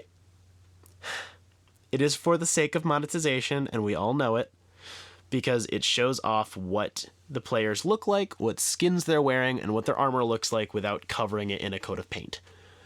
And at first, during the flights especially, there was a very serious problem with the shield and outline system. It was really, really buggy. It wouldn't load for multiple seconds. People kind of blurred together. Right. And then launch happened, and I've had very few problems with it. If I'm being honest, it defaults to enemies being red and friendlies being blue, which is what I wanted to. I always get excited when I play as blue, because in theory, blue can hide better than red, because that 1% advantage, you know. And on rare occasions, it won't light up very quickly, but that's very rare. It's not. They'd found a way to get the outlines strong enough to see, the shields a bright enough color to be able to see them once you start hitting them without overpowering. Yeah, you can still see what the players look like. You know, you're still flexing off your paid frickin' FaZe Clan armor or whatever. Like, that's lame, but it works. I must admit, I really like the shield effects. It looks good. It's so good. You can tell when it pops initially, and you can tell when someone's almost dead. I also like when you can just tell helpful. what panels you're hitting. That's a little thing, but like the individual panel system is really cool. Just how to adjust your aim is beautiful. It's really nice. And it was a problem I thought I was going to have, because it was bad in the flights. Like, it was busted to shit. Like, you could have the 4 people coming towards you right next to each other, and it would just look like one big whoop, whoop, whoop around them. And Dang. It was really bad. It was really hard to see what was going on. It wouldn't pop for like 2 seconds after looking at them. And I've had it every once in a blue moon, you know? But besides that, that's fine. I'm really impressed with that. So, overall, free to play, $10 every 6 months. I think that's a steal. I genuinely do. Despite the massive other monetization problems and the very garbage progression system, there's no internal reason you really want to play. Internal to the game, external to you. There's no, I want to hit this rank, or I want to hit this number. You know, that doesn't really matter. The armor unlocks are really lame and derpy. But the gameplay is so good and really well balanced, and the maps are excellent, and there's so few technical problems. If you enjoy the game, I think you'll just play it to play it. And I don't want to use that as a crutch to excuse the disgustingly crappy, like, anti-consumer practices that they're doing. But I think for a free-to-play, everyone should have this on their Xbox. Like, seriously, like, what's it going to do? It takes up like 20 gigs of your space. Load it up once a week. Comparably, as a free shooter, it is a fun shooter to play. It's the best free shooter I've played. And I hate free shooters. They usually feel like shit to me. So I'm not going to go there. As a free-to-play shooter, if you compare to other free-to-play shooters, it's fun. It's very technical. It's It's beautiful. The gunplay is amazing. All the technical things, the shields, it's really nice. It's got a lot of detail for a free-to-play shooter. If you're interested in progression in the battle system, it sucks ass as a free-to-play player. It does. I have no interest in playing because of the battle pass. It would only be to play a fun shooter. So what this really equates to is Jacob is telling me very codedly that we just have to have gaming nights way more often so that way I can get him to play it. I regret having bought the campaign. I would have been happier buying 6 seasons instead. That is what Really? I'm saying. That's weird. But- Yeah, for me, Because because I usually don't like multiplayers in Huh. games. I usually am just here for the single player, but the campaign was that low in my opinion that I would have rathered have the battle pass. That's interesting. Which is weird because you also don't like the battle pass. No, I hate the battle pass, but I would like to be rewarded for playing online. That's fair. I get it. I get it. I get everything you're saying. I'm not going to sit here and bicker with you about it. I do get it. So on the whole, on the complete package as we have it now, as of basically January 1st, 2022, what... Not going to ask you for like some definitive fucking ranking shit, but roughly where does it stack up as you have played all the other Halo games except Halo 5? Obviously better than 5 because I've actually finished this one. True. It's pretty freaking low, to be honest. It's really... Halo 4, I find enjoyment, even though you, Mr. Loris, don't like it. No. That's not why I. Oh, okay. No. No. No. Don't touch me later. Halo 4's I'm uncomfortable. Halo 4's lore is beautiful and perfect in all ways. The gameplay is just trash. Okay. You're lame, but okay. I accept you. I'd probably put it equivalent to 4. I love Reach. I struggle with CE. But that's because I'll only say I'm a it PC once. player coming to an Xbox game. I'll only say it once. That's because you need to get good. But 2 is jank, yes. but fun. 3 is beautiful. ODST is beautiful. Yeah, I'd put this on Power 4, Damn. which is better than 5. That's disappointing, but understandable. Fair. Maybe if they fix it, it might move up, but it's pretty broken, and I've got buyer's remorse right now. That sucks. Interesting. You...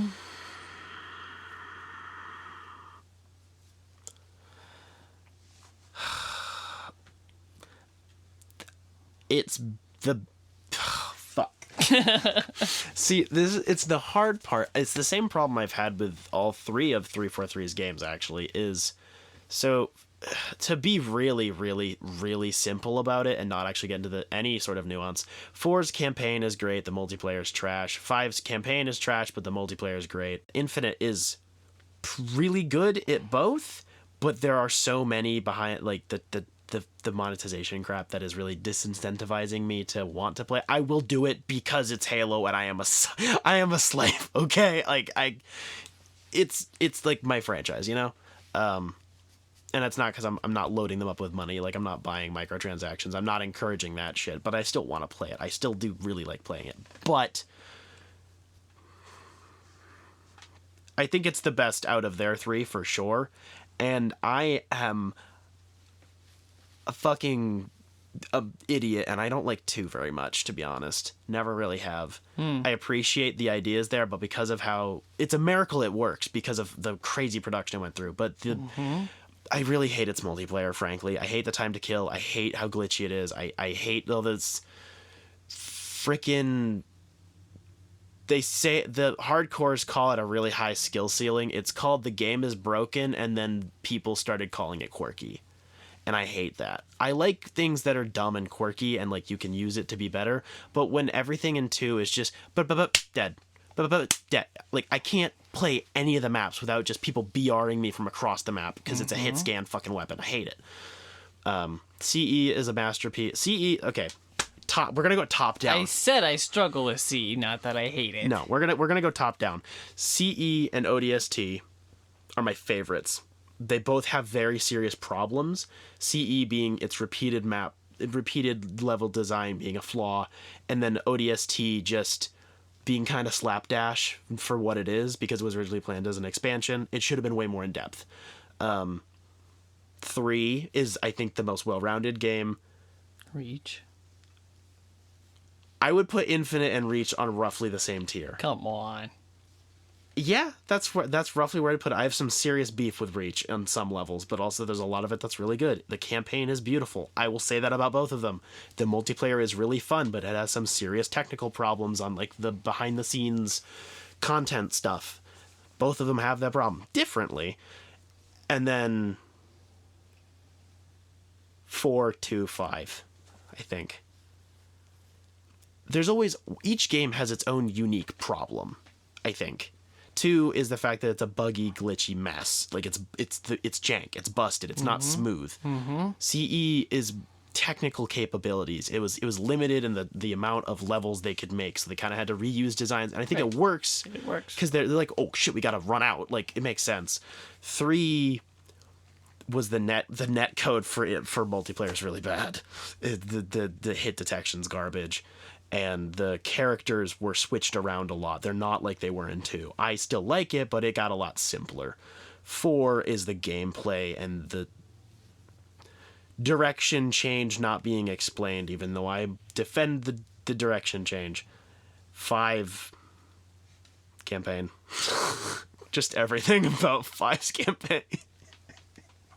And Reach is content. I swear, people always talk about Forge worked great and theater was good and the community support was good. And it's like, every infection map is player made originally. It's a Forge map. Dang. Like, they're good, but everything's so samey. The armor abilities, I really hate. I actually hate them more than Spartan abilities in 5, which is saying something. I know, because I hate that too. I hate a lot of things. It's just the maps. I'm just tired of Reach. It's so overhyped. It's really good. It's just shut up about Reach for 5 minutes. Remember it. Don't jerk it off every day, you know? Wrapping up. I'm happy, but I have gripes. Basically. Please answer the trivia question now. So, Was I close? yes, you were, in fact. I'm quite impressed. I thought I might have told you this, or you had already known this, so I was pretty impressed you originally didn't think you did. So before Halo became the FPS icon it is widely known as today, the franchise was originally going to be an RTS developed for PC and Mac. As development continued on Halo, Bungie would change the game to a third-person shooter. Around that stage, Bungie was approached by Microsoft about turning it into an Xbox launch title. So yeah, it was an RTS, then a third-person shooter, then a first-person shooter. And then they made an RTS, 2 of them. And Have they're you both pretty played good. any of them? Yeah. I haven't finished either one of them, if I'm being honest. The cutscenes are fucking amazing. For being on a console, it's really good. Playing Halo Wars 2, I played the tutorial twice. And I was like, this is fun. I could return to this. And then I didn't for 6 months, so I had to play the tutorial again. Nice. Because the controls are not It's not logical. intuitive at all. No. I don't like RTSs, but I enjoyed Halo Wars because it's Halo. And I enjoyed that it works well for being on a console. Like, if you talk to an RTS player, that's what they're Halo, like, it's so slow! That's what Halo does well, is like, FPS is tough to do on a console. Yeah. And they did it, and then they did RTS. That's true. That's their success story. Make everything good on console. True. And now it's back to being on PC. Irony. Thank you to our patrons, Jeff Lawrence, Wesley Eaton, and especially Business Casual. You fund our annoying hobbies. We love you. What's next month? Well, we're gonna talk about the news. What do you have a game that you're planning on discussing? Yes, but it's also like 30 hours long, and I don't know if I'll be done with it, so I'm not gonna tease it. You? Wow. I will be talking about 2016's Doom. Whoa. Also known as Doom 4. Or if you're an absolute fucking hipster, you just call it Doom like everybody else. Right. Doom 2016. Yeah, Doom. Doom. Yes. So that's what Do I have the trivia next month? Yes. Are we going to alternate it? Or? Probably. Okay. That would probably be a wise choice, my good sir. Excellent. Sounds like yeah. a plan. Yeah, that's all I got. Thanks for listening. Woo, go play Halo. Find us on Xbox and we'll like link up and we'll have a party and we'll make Jacob play the game.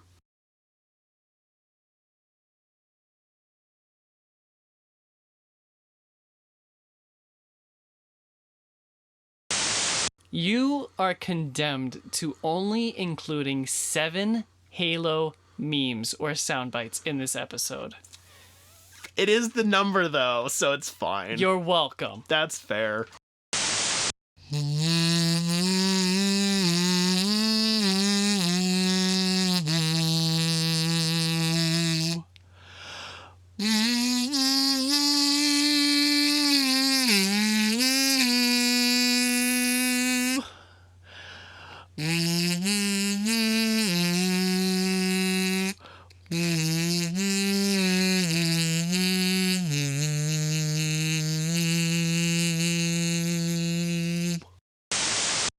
Okay. I just pull my dick out and drop it on the counter and be like, want some fuck? You know? The whole 3/4 inch of it. It's 5/8. That's even less. Wait. No, you're right. Oh my gosh. Okay. I mean, last I checked, it was 11/16. I think you've shrunk a little bit. Let's just call it a centimeter and get it over with. Metric. Is that the only thing you've been sitting on for 2 months? Besides your lap, yes. Oh, okay. It's still trying to milk me. I know that. I got some badonkadonks. Sorry, a badonkadonk is an ass. My apologies. I do have a badonkadonk, but I do have some milkers. I get it. You're trying to milk me for money. I will not give in. There's another way to milk you. Anyway, my point is... Jacob, I put the milking table away. That's for tomorrow. Betty White finally died. Yep. Holy crap. It would be so funny if you cut that to the beginning of the episode. Oh, I probably will. I was just trying to make an outtake for the end of the episode. I keep thinking about Blue Feet now. I'm sorry. Okay, one thing I have to say, which I will not elaborate on because I have to talk about it tomorrow. The Witcher anime does prove that all Witchers are DILFs. Anyways. Happy New Year. Ow, my crunchy knuckles.